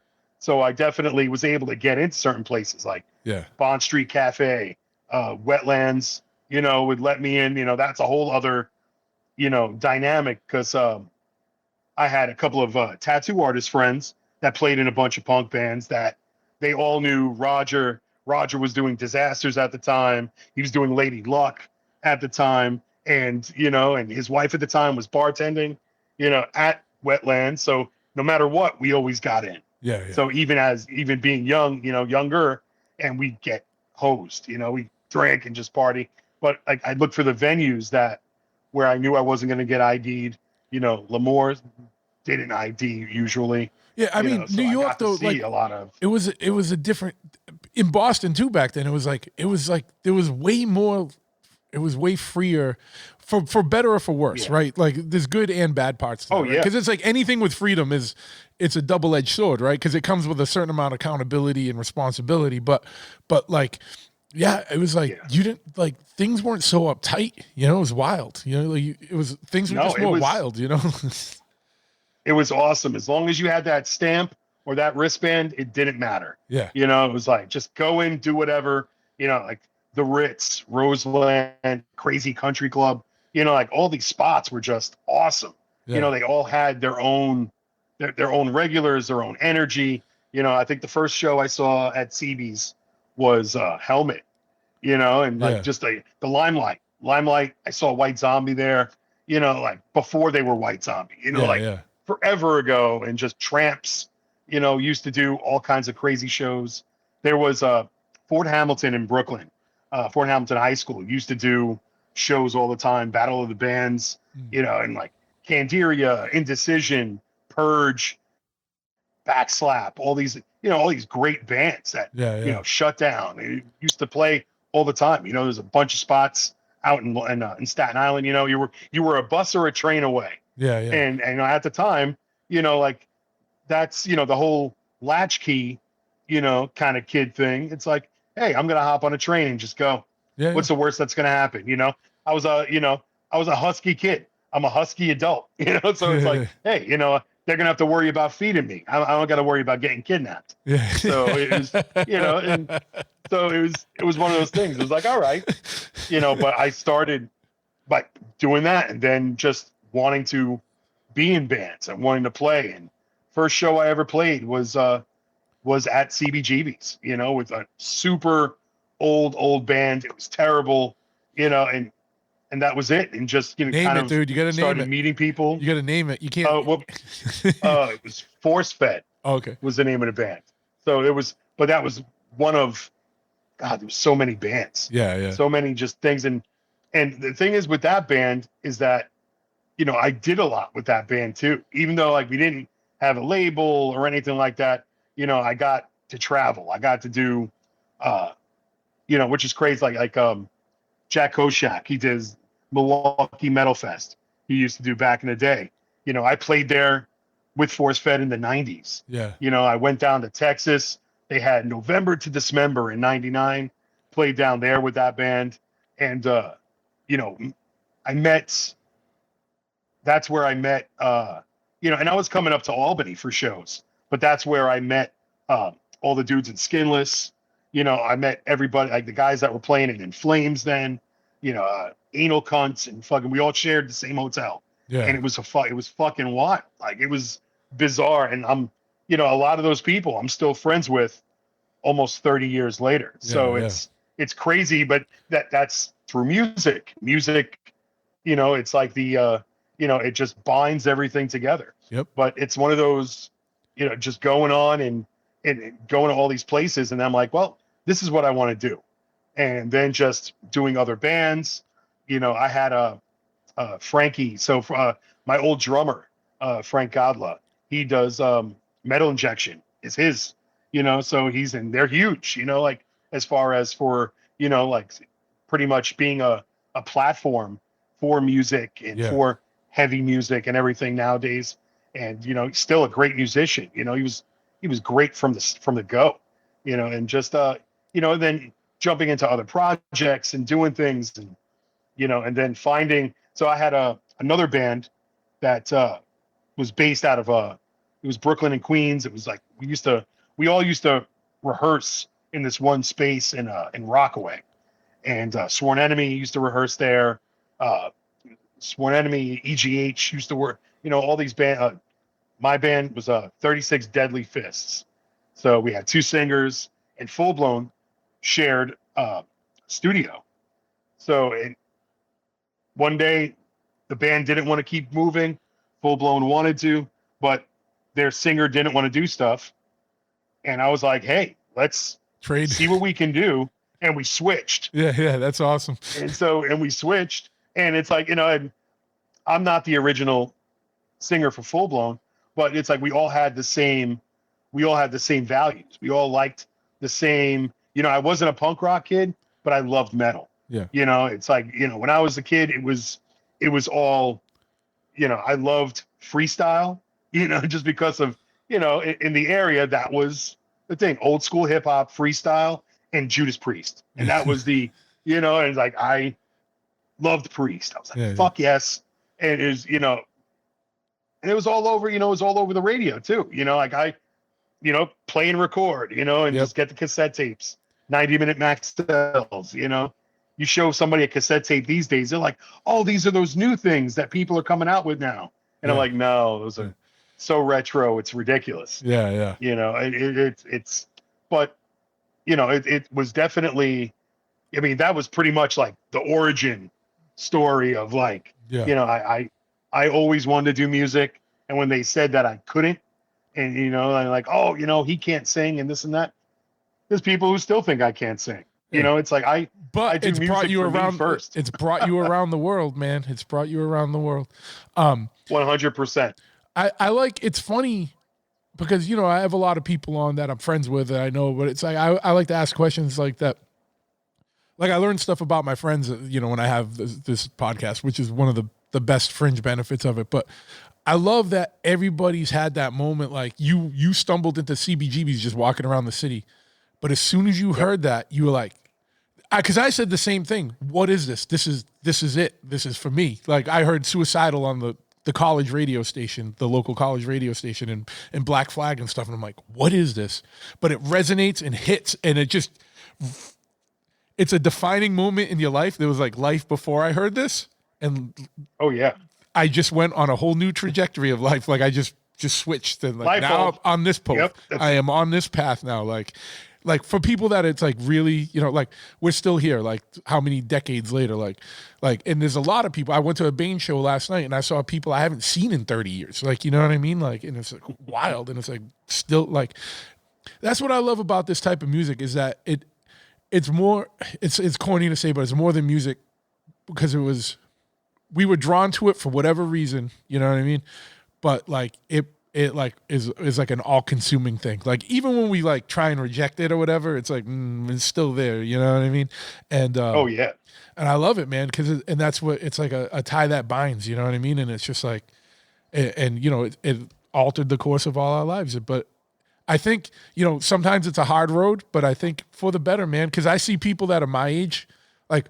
We're Peter Pan motherfuckers, dude. Like, you know what I mean? I see, like, you're 50. I just turned 54, dude. And I see people that I'm like, what? Like, or I look at it like this way. Like, Carol, what's his name? Carol, whatever his last name is. The dude that played Archie Bunker. Carol O'Connor. Yeah. That dude was younger than us. And you look like an old grandpa, dude. Like, you know what I mean? Like, yep. Just whatever, you know what I mean? So I think this music in life keeps us younger, you know what I mean?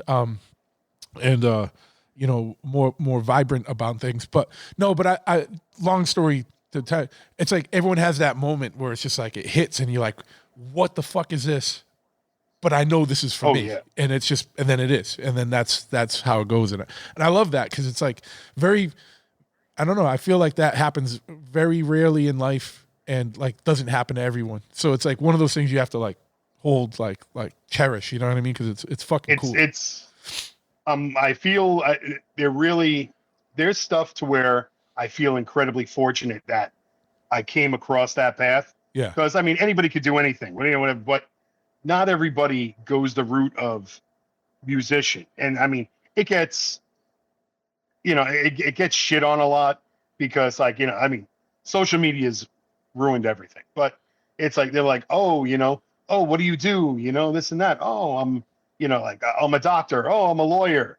Oh, I'm a DJ, and they make fun of it. But you look at like Steve Aoki, you look at all these, like Rob G, you look at all these, all these people, they're playing for millions of people. It's like, hey, you know what? It's the same. It's the aspect, they've made it, did they start that way? No. I still play shows to 3 people, it's like, I've done the big, I've done the little, and I love both dynamics. Yeah. It's and a lot of people get jaded, and there's a lot of musicians. I mean, it could be show to show, names, dude. Like you could play one show one night for 30 people, and the next night you're playing the same band. Just the next night, now you're in front of 900, and then 2 days later you're in front of 3,000, and then you're back in front of 24. Like it's wild. Yeah, that's the thing. It's finding that humble zone. Yep. With music, because it's you never know. You never know, and you never know who your music is touching, who it's helping. I'll tell you what, like stuff that I've written in the past has been the best therapy for me. Like as of recent, just going back to older albums and listening to stuff I wrote, it's like I hit messages in there that help me now. Yeah. It's wild. It's wild and I wonder if other musicians have that kind of, have that weird, weird cyclical serendipity, to older projects and older things that they've created. I know, and there's a lot of musicians that do these huge things that are super humble. Jesse Killswitch, he is one of my favorite people on the planet. Definitely, he's there for the hang. It's like if he wasn't playing the show, he's still at the show. It's like he's still there hanging out, which is cool. Doesn't turn people away. Doesn't, and that's what that's what a lot of people should be doing more of, in my opinion. Yeah, definitely one of those type of people. But it's and he's another one of those guys that there was a bing, like a light switch, because you go on once you hit that change, it's like you start deep diving. It's like, what's this? Agnostic Front? What's this? Bad Brains? Yeah. What's this? Sick of It All? I'm like, oh, what's this? Judge? Oh, what's this? What's this? Warzone? That, and you're reading the back of records, and you're reading the thanks list to find other bands. Because, there was no internet and stuff back then. So you're like, all right, who else? Yep. Oh, what shirt is he wearing? All right, I got to look for that band. You know what I mean? That was, I think, us growing up in pre-internet, pre-social media times, made things harder. It definitely made things more of an adventure, just like trying to get to a show like in another state or another city. It's like there was no GPS on your hand, like your phone, you had to write shit down or whatever. But I feel like we lived through like the best of times because we have an appreciation. You said something earlier. Anything given isn't appreciated as much as something that was earned, right? And like we had to earn it. Like you had to like be in it. Like to know what the fuck was going on. Like you couldn't just observe from home because there wasn't 40 people recording the same show and live streaming it, so you could just stay at home and see every show in the world right now. But you had to find it and seek it out. But I feel like, but now that we have all these conveniences, like we can use them in a way that's responsible because we know what it was like to not have that stuff. Like I like being I like having, both worlds. Like, you know what I mean? Like, I like the conveniences of a lot of this stuff. Like, you know what I mean? Like, yeah, it's wicked awesome to have my GPS so I can, like, oh, my friends are in Albany. Like, where are they? All right, Empire. All right, let me just type in Empire, because otherwise I wouldn't know how to get to fucking Empire, like, until I did it a couple times, or whatever. Yeah. But you don't have MapQuest. yeah. MapQuest, and I remember having a binder Rand full of, McNally, on tours. Yeah. Just doing that. And, I was a certified, every musician 20 years ago, and then some, was a certified truck driver with any type of with any map, like any truck stop map you could find wherever you needed to go. Yep. And it was awesome. Just going to shows, not even like touring or going to play. Oh yeah. It's like there's, you find a venue you like. All right, I want to see other shows there. I used to go down to Philly all the time. Used to go down to Virginia to see shows. We'd go out to Connecticut, go out to Boston. Just, I used to take the train and hope that I make the last one out, just to go to QE2 up here in Albany, to see, Cranial Abuse and all these different bands, Stigmata and everything. So it's, you never know, you never know what you're going to find, and it gave you those opportunities, and then everybody videotaped back then too, which was awesome. I know there's a lot of old full-blown footage that's just in that Sony night vision green. From it's wild stuff. We used to play, there was a club in Brooklyn called what was it?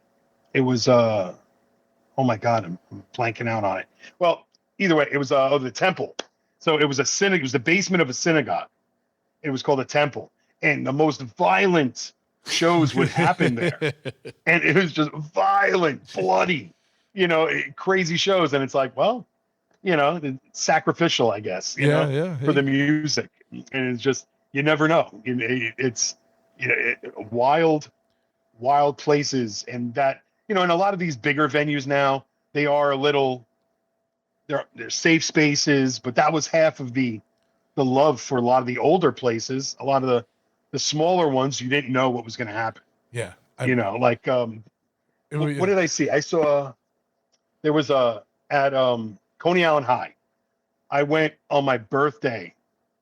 I don't know, sometime in the late 90s, and it was Candiria and Meshuggah, and I think Indecision opened that, or however it was flip-flopped, and it was insane. I was bloody. I ended up under a bar stool. I'm like, how did I get here?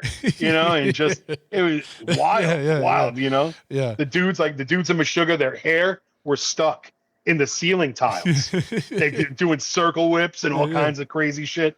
So it's, great memories of all kinds of now those dudes play stuff. Stadiums. Yeah. But it's funny to see Indecision and Meshuggah, like, okay, like that's the other thing I used to like about shows back then. They were like mixed bags, like, it was just like, it was always like that's how you could do it, and that's how you learn other, a lot of these the mixed bills. Yeah, I love the mixed bills. It's like, hey, bring it. I can find something that I don't know, or something that I might like, or there was I think one of the best mixed bills I got to see was at a wrestling center. Yeah, and it was Candiria and Merciful Fate. So, and it was like, it was awesome. Yeah. It was so awesome. It just, you never know. You never know what you're going to find. Yeah. But yeah.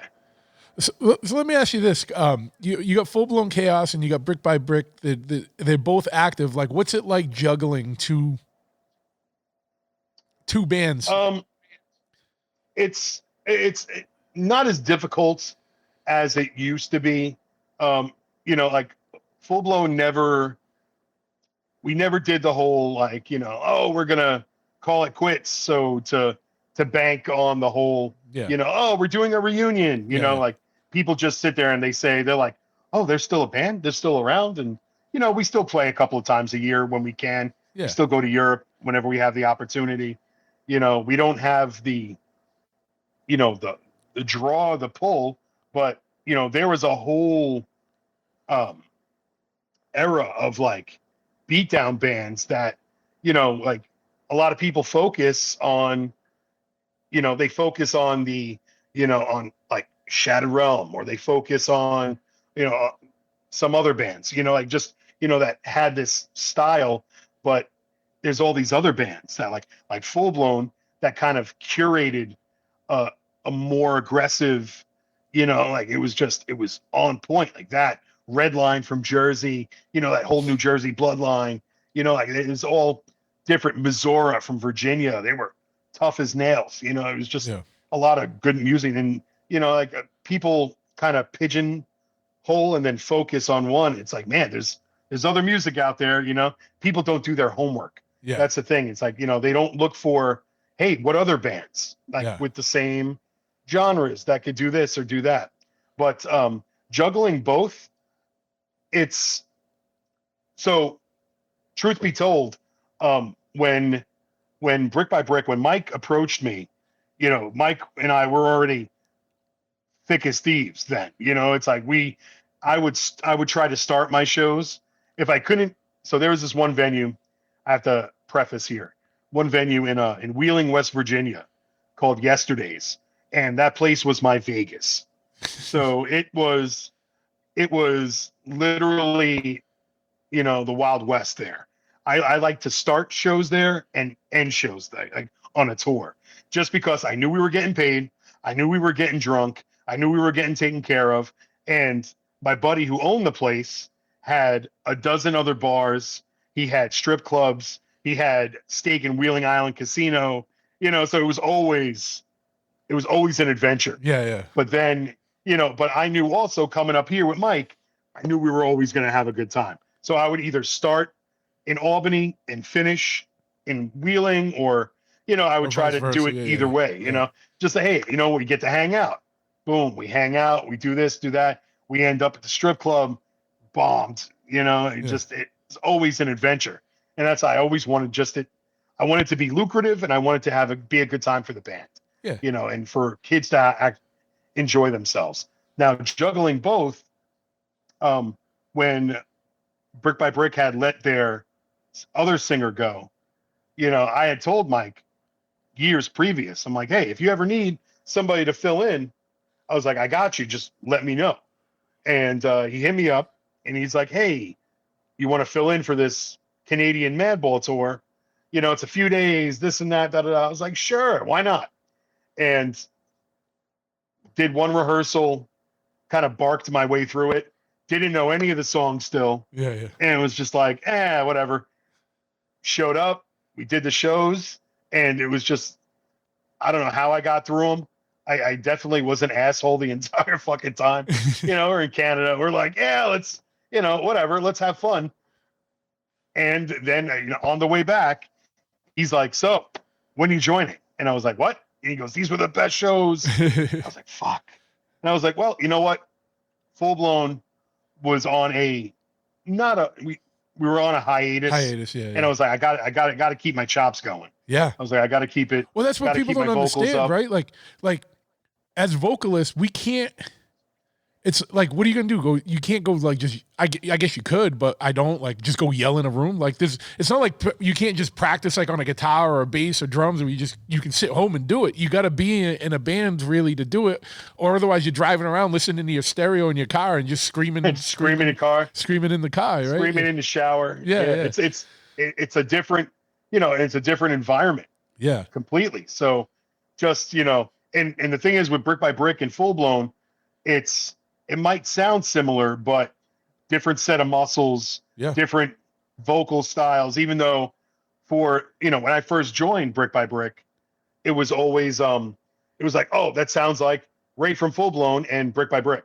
And now it's kind of encapsulated the band's sound. Yeah. It doesn't help that, Jeff, my drummer from Full Blown, is in Brick by Brick now also. Yeah. So it's like, and we have a weird, sync up also. So it's like, I follow him for everything. When Jameson was playing drums, just come on, just do Brick by Chaos.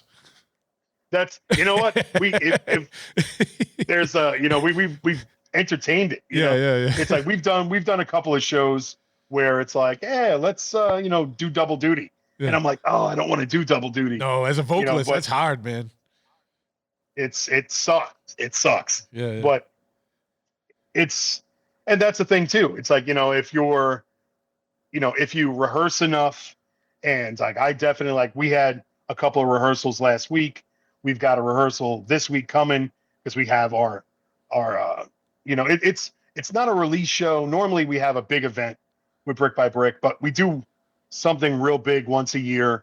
This was like the Friday the 13th party. We're like, let's just do something for fun. Yeah. But and I was like, but getting I'll touch on that, but vocally for both, it's the writing is different.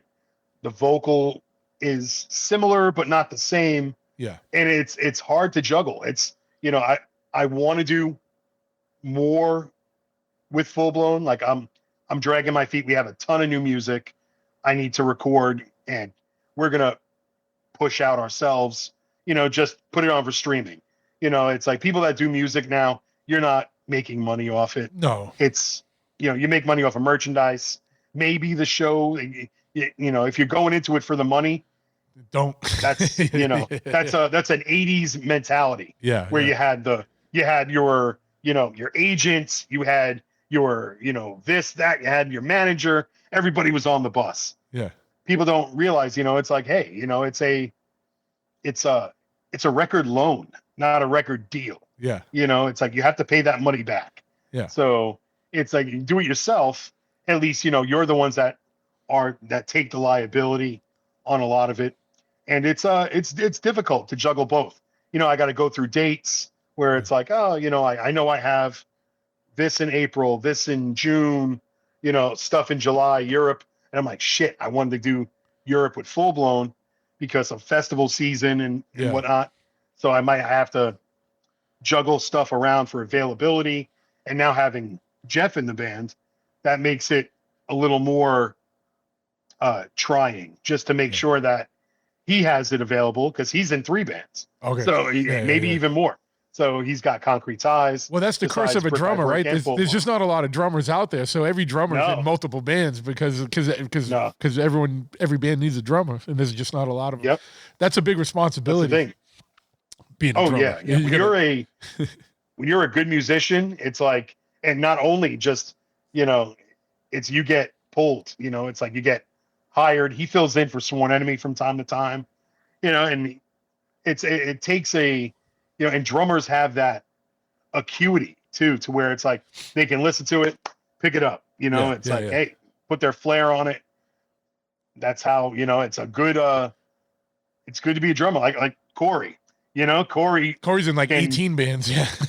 Yeah. You can put him in anywhere, and he thrives, it's wild, and he is one of my all-time favorite musicians, period. Yeah. Just because of that, of that continuity that he has. Yeah. He's just able to, the talent, that he was born with. It's funny you say that too, like how drummers just pick it up. Cause like when I was at the first Murphy's Law show that Walter played drums for, and they hadn't even practiced all together yet.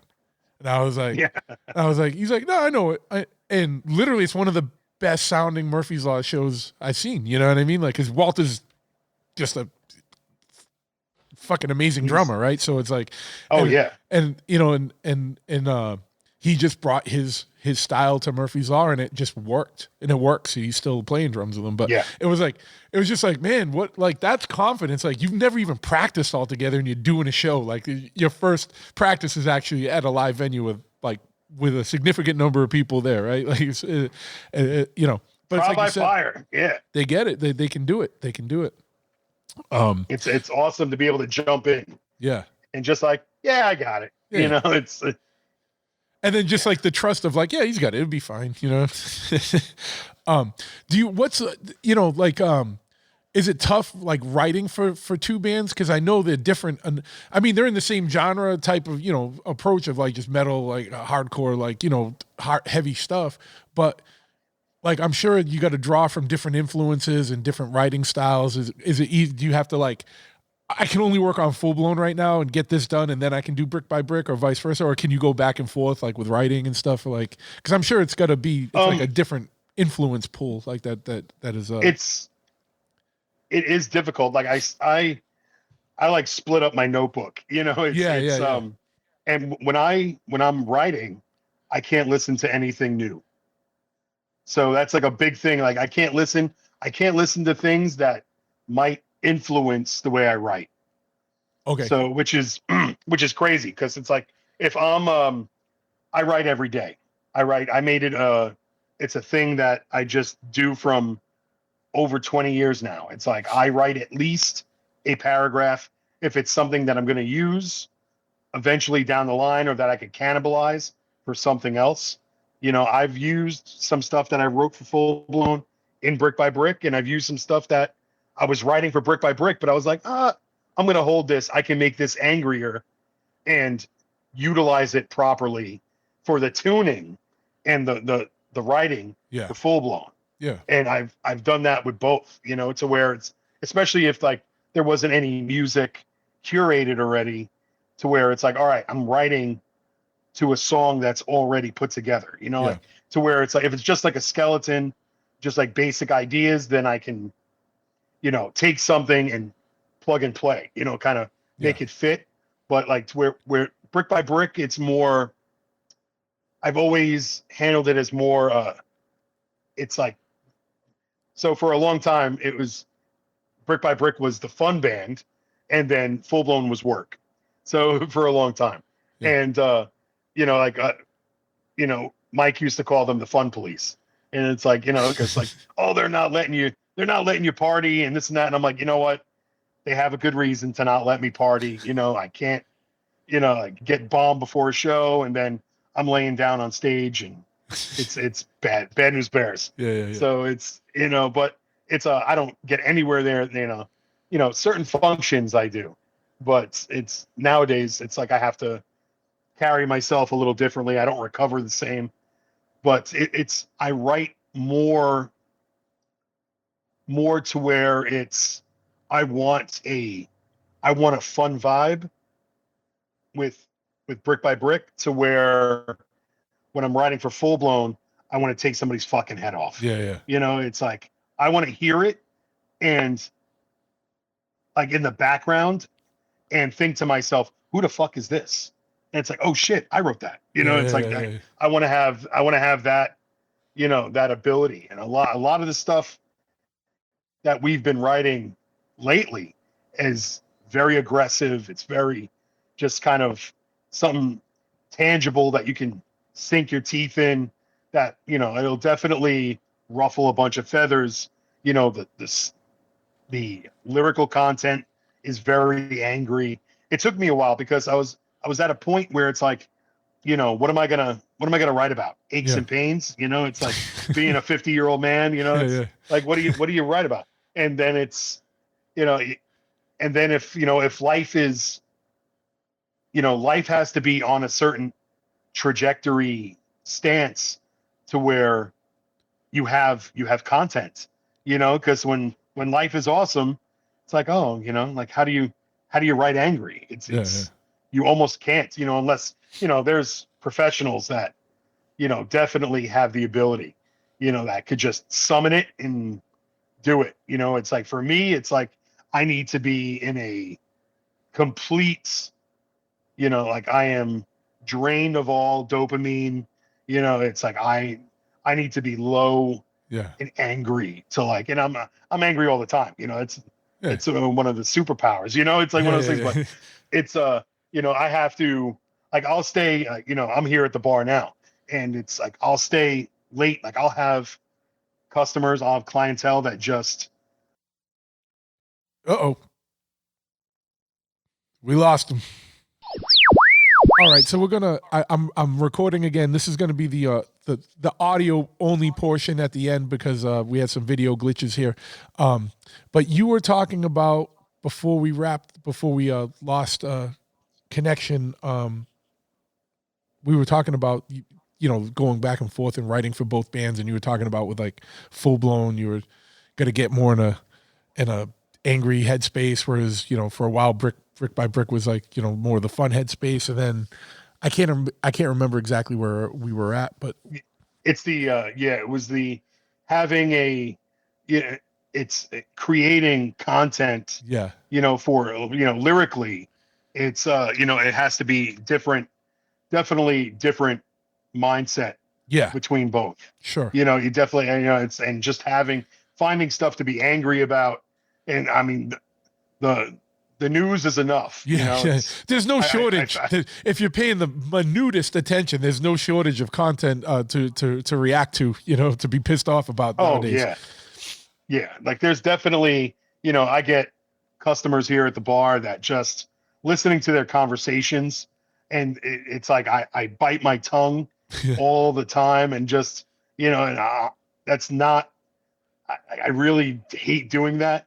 And then every once in a while, I'll jump in and be like, hey, like they'll be like, what do you think? And I'm like, my time to shine. Yeah. And then I'll let them have it. And that's usually when they just like, all right, they finish up and leave. Yeah. But it's difficult. It's difficult. Like when you're young and you're full of fucking piss and vinegar, it's like, hey, I could be angry about fucking anything, and it was easy. Yeah. Now it's more, it becomes more environmental than it is a mindset. It's like, it's like, wow, what can I be angry about? Oh, everything. Yeah. It's like, everything that surrounds, like, how can I pick just one thing to be to focus on? With Brick by Brick, I wrote a song on the latest album called Crown of Rust. And that is just, it's a, it's kind of like metaphors and euphemisms, but it's pretty much, there are times where, like being in, getting older and feeling it, and just, it's like, when you rest, you rust. And that's a, it just feeling the age kind of creeping in. Yeah. And it's like, I'm like, shit, and just finding a creative way to sing about it, not just like my neck, my back, fucking, my knees can't carry me, like it's a little, it's a little, you have to be more creative. Sure. You gotta be a little more creative. Yeah. And plus, it's being a vocalist. It's, I listen to patterns, and I always go right to the lyrics. It's like, I want to see, cause I don't, for me, I could see where their mind was. Yeah. If it's something that, like, did they just write this, or did they write it to get a meaning out? Were they feeling something at the time?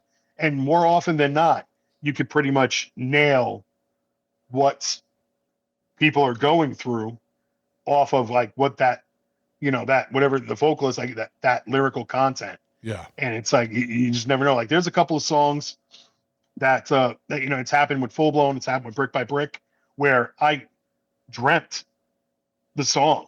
Yeah. And like just in a live situation, singing it, woke up, wrote it down. That's the fucking song.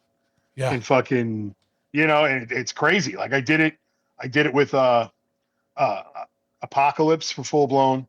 I did it with there's a Silence is Golden from Full Blown. That's on the album that's pulled, which hopefully I can re-release because it's a fucking banger. With Brick by Brick, Bar is Open. I wrote that, and that was a dream. Yeah. That was a whole, like dream sequence, and fucking wrote it straight out. And I'm like, this is the song. Loyal to the Grave was another one where I had a dream of the song, wrote it out.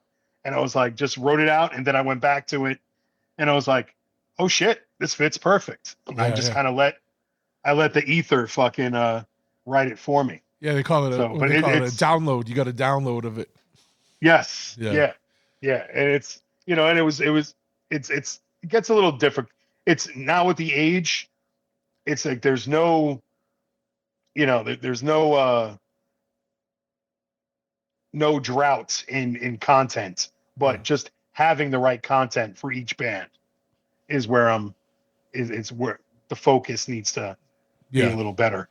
Now, do you wait till there's music and write to the music, or do you just like write? I know you said you write every day, even if it's just a paragraph, or do you just write a bunch of ideas and then when you have the music, you'll like hammer it out to that, or?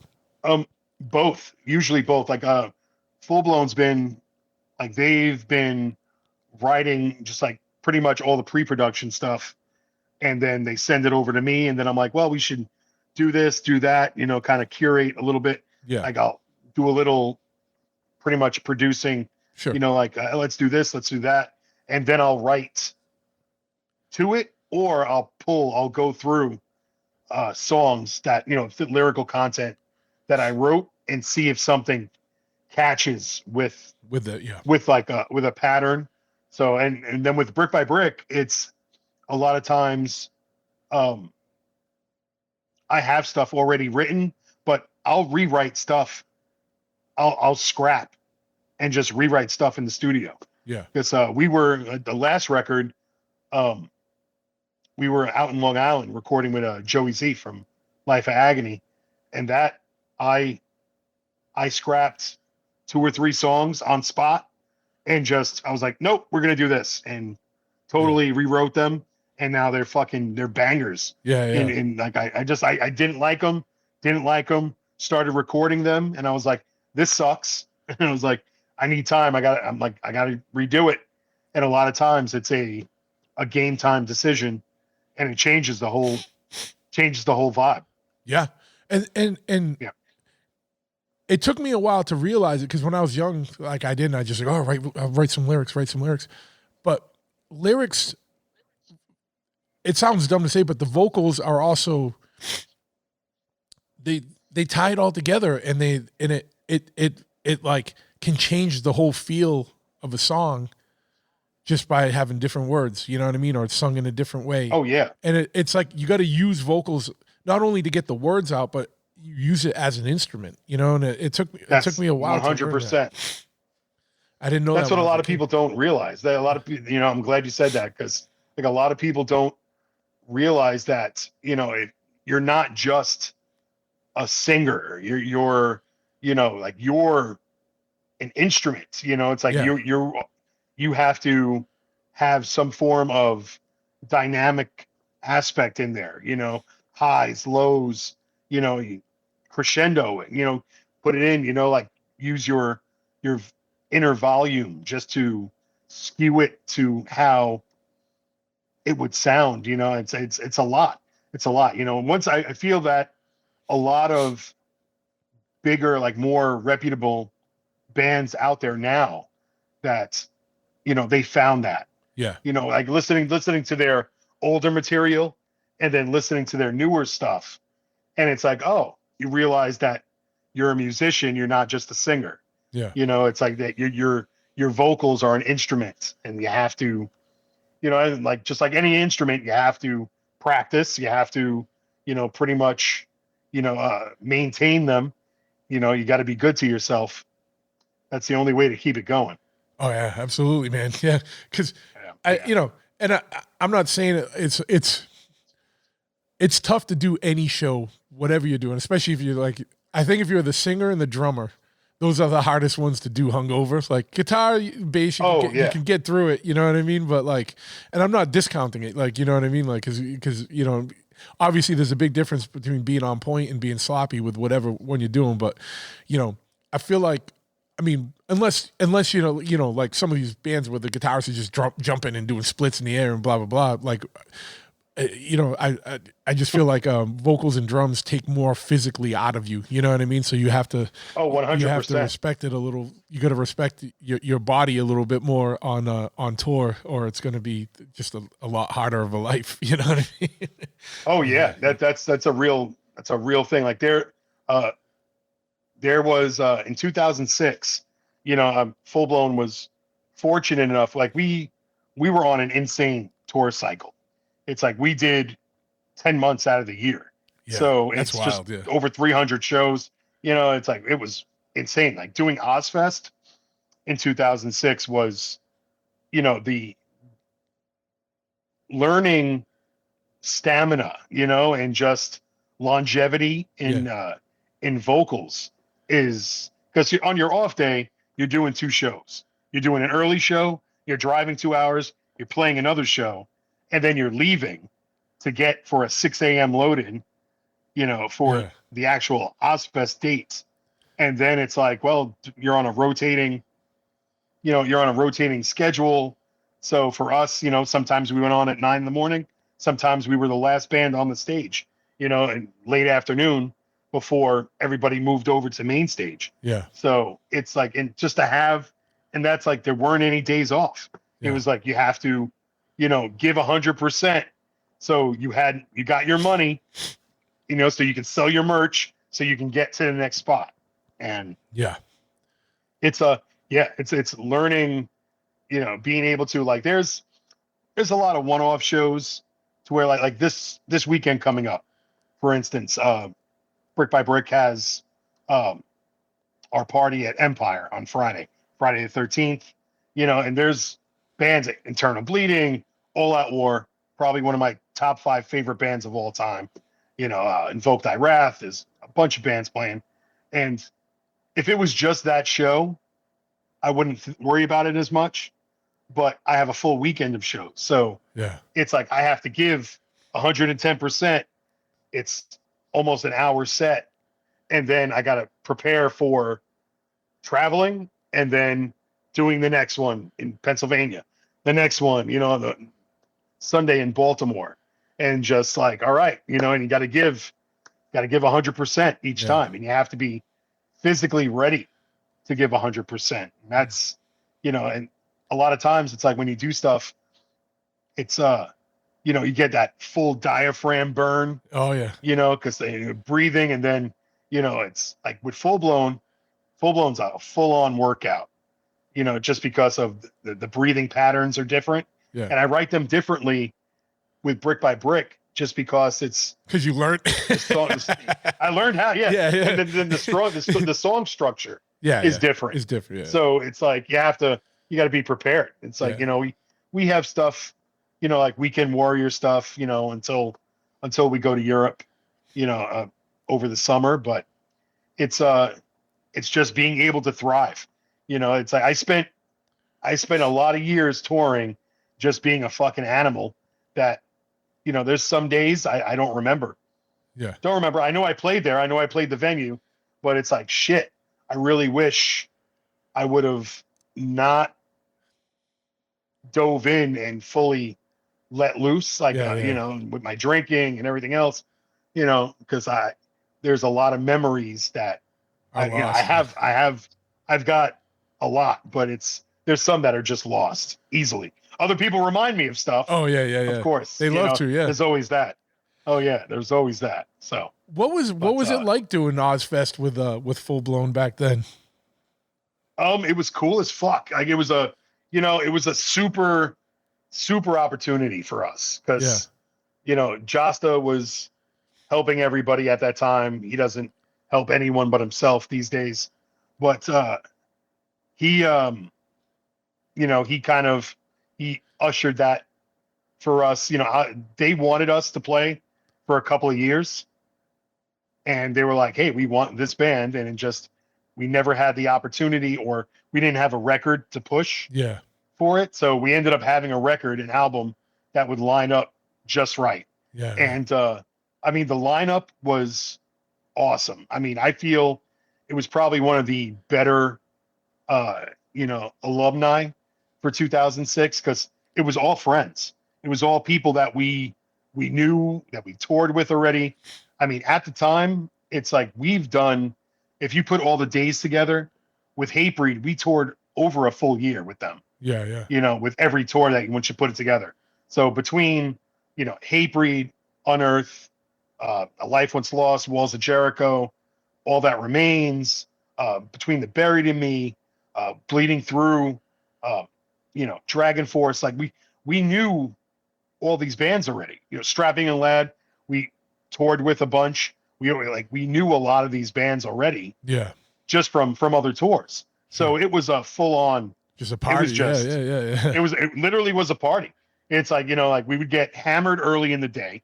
We do all our Jägermeister signings and everything. I definitely got in trouble a bunch with It's I threw a chair into the FYE tent.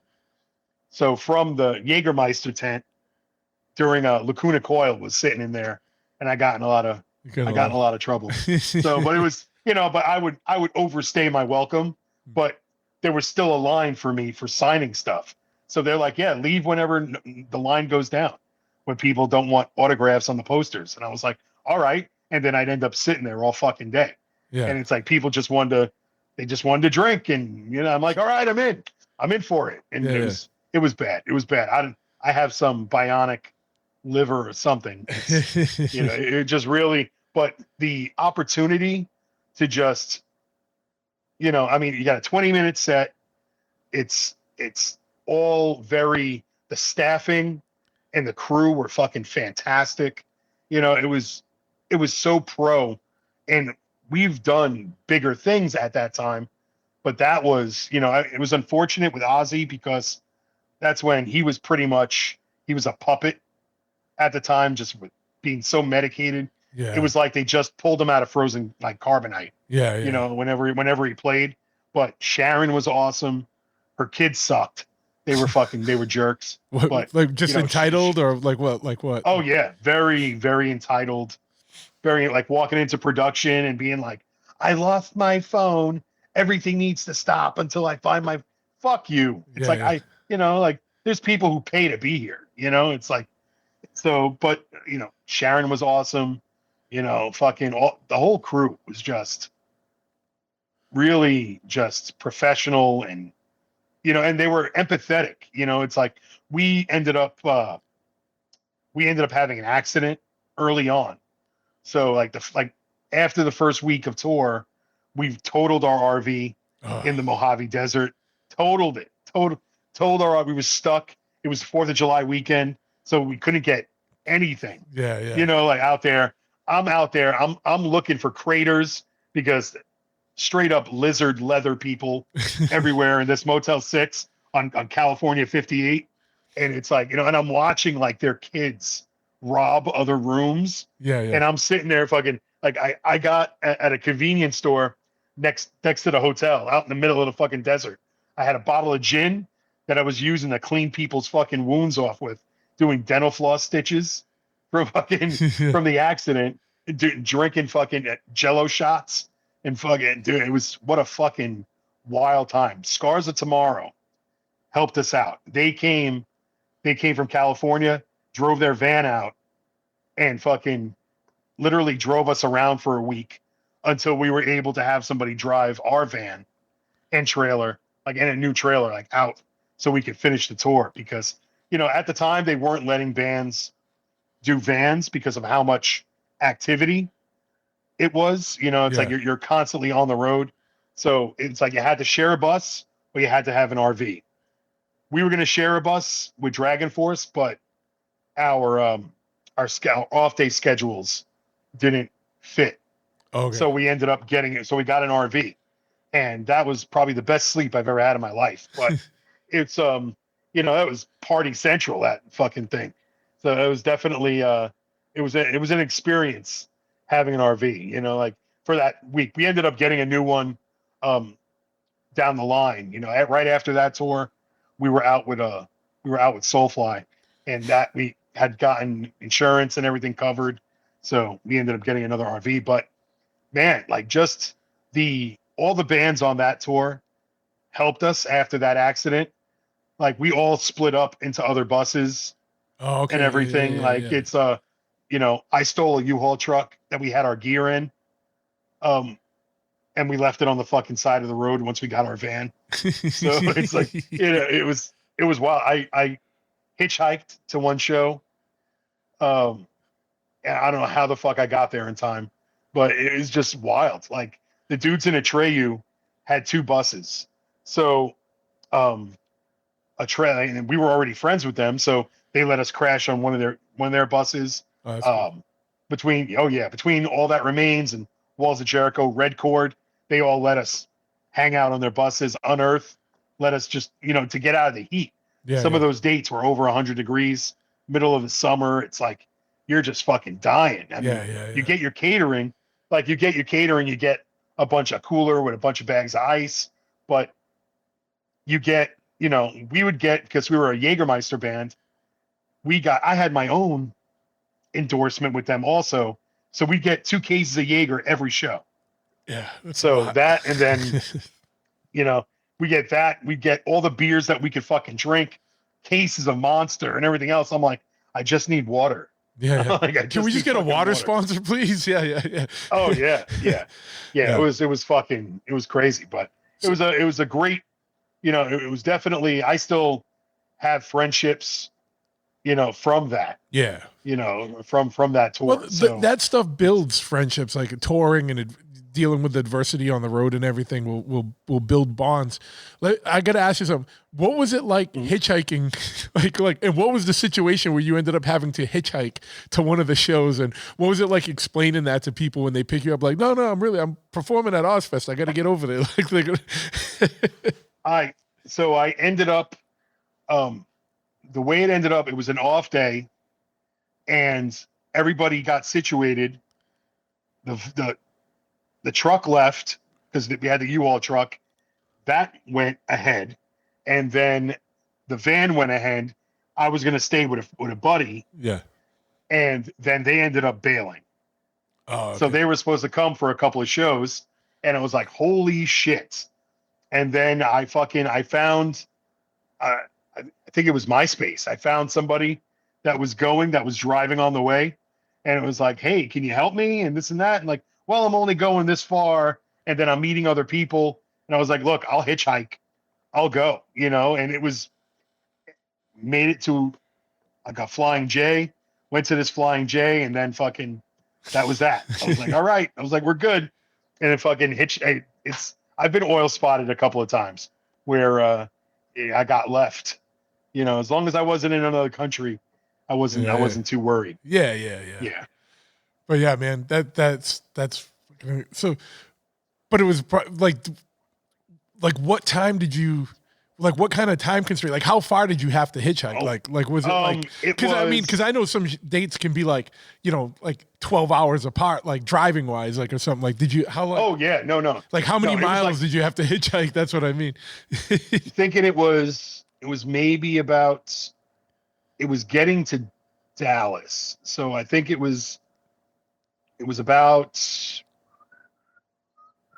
from Oklahoma so it was maybe about 4 or 5 hours. It wasn't like a full day drive. Yeah. It wasn't that bad. Oh, okay. So, but it was still rough.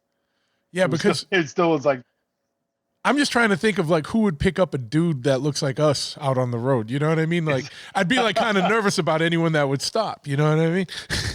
That's why I was like, shit. I'm like, what am I going to do? It's happened, and sometimes it's like, hey, you want to go to Ozfest? I got tickets. Yeah. And like, it was a different time, and especially down in the South, like people eat it up.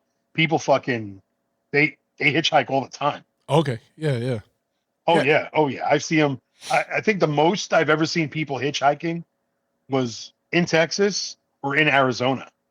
So where I've seen probably the most people, and I don't know if it's just, like, are they real? Are they fucking snake people just trying to fucking, yeah, man, demonic, just trying to get in, like stay on the road type of stuff, Yeah, skinwalkers, this hitchhiking skinwalkers. Oh yeah, there we go. There's the title of this episode. I firmly dive in to skinwalkers. Oh yeah, 100%. I fucking love it. Yeah, I love it. Oh yeah. I had a guy on who's Native American that was given. I don't know if you heard that episode. If not, I'll send it to you. Where he was getting deep into some of the skinwalker territory, talking about friends of his that they were getting harassed by him and stuff like crazy. Like, oh man, we played a show in Gallup, New Mexico, and it was full blown and super joint ritual. We played this theater, and I was over at the hotel. It was facing just, we were on the res, so it was just out, like facing desert and mountains and everything. And I remember getting yelled at by somebody at the hotel because I was whistling. Oh yeah, yeah, And yeah, they, yeah, yeah. and at the time I didn't know. I was like, what? And then they were like, no. They're like, They're like, don't ever do that. And I was like, oh, I only heard you don't whistle in the forest. Like I didn't put two and two together. And I remember getting fucking chewed out. Yeah, Like yeah. it was like, I was like, oh shit. Like they were fucking feral about it. Yeah, I was they like, get oh, man, serious I'm about sorry. that stuff, man. Yeah. Oh yeah. There's No, a and lot. now, now I believe it. I believe it fully. Yeah. Well, Yeah. yeah. So what do you got coming up? I know you got the Friday the 13th show with Brick by Brick it's at Empire, right? In Albany. That's at Empire. Yep. Empire Live. I got that. We're doing a full weekend with Brick by Brick and Internal Bleeding as well. We got Empire on Friday, Friday the 13th, Empire Live in Albany.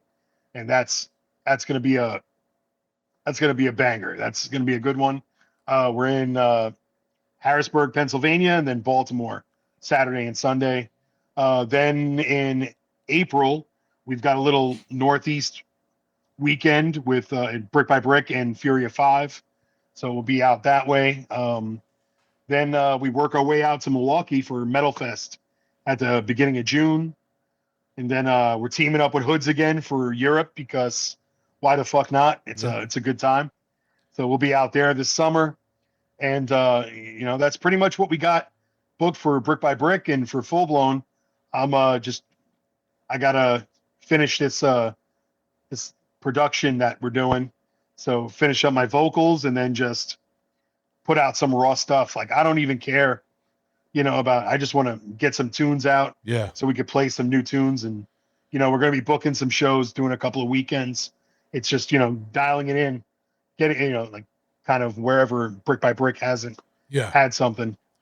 So with Full Blown, you're recording new stuff, but then you're also trying to get a record that got shelved back to put that out. Yes. We have a self-titled full length that we recorded in 2011 on Ironclad Records, and that's Trevor Phipps from Unearth. Yeah, that's his record label, but it's a subsidiary of Metal Blade, so it kind of got shelved, and I'm trying to get it to where at least I could put it out for streaming, or at least make some vinyls.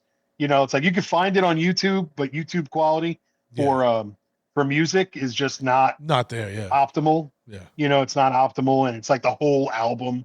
Yeah, you can't really jump around. Track. Yeah. But it's I definitely want to get it for all streaming purposes and just to get the music out. Yeah. Do that, and then all the new material that they're sending me stuff all the time. Like ideas and this and that. I'm like, holy shit! Like, just each one's a better banger than the last, and I'm like, and it's like, all right, let's do it, yeah. And it holds up. It's you got to keep creating, because once you lose that spark, it's really the snowball effect. Yeah, it's hard to get it started again, but once, at least if you're moving forward, you're going in the right direction. Absolutely, man.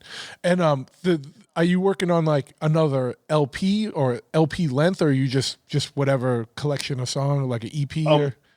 I mean, we have like an LP worth. Yeah. But we'll probably just slow drip it. Probably do an EP worth. Yeah. Do 4 to 6 songs. Yeah, it seems like that's what's hitting more now. Is it's like people don't have the attention span for albums as much as they used to, and it's like put out 2-3 songs and then another 2-3, like you said, let it drip out.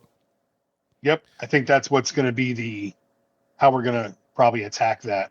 Yeah, it's just to have something fresh, just to put out. I mean, it's been 15 years since we've had an album out, and in those 15 years, Brick by Brick has, put out, it'd be nice to have something out at the same time. Yeah. To make your life even more hectic.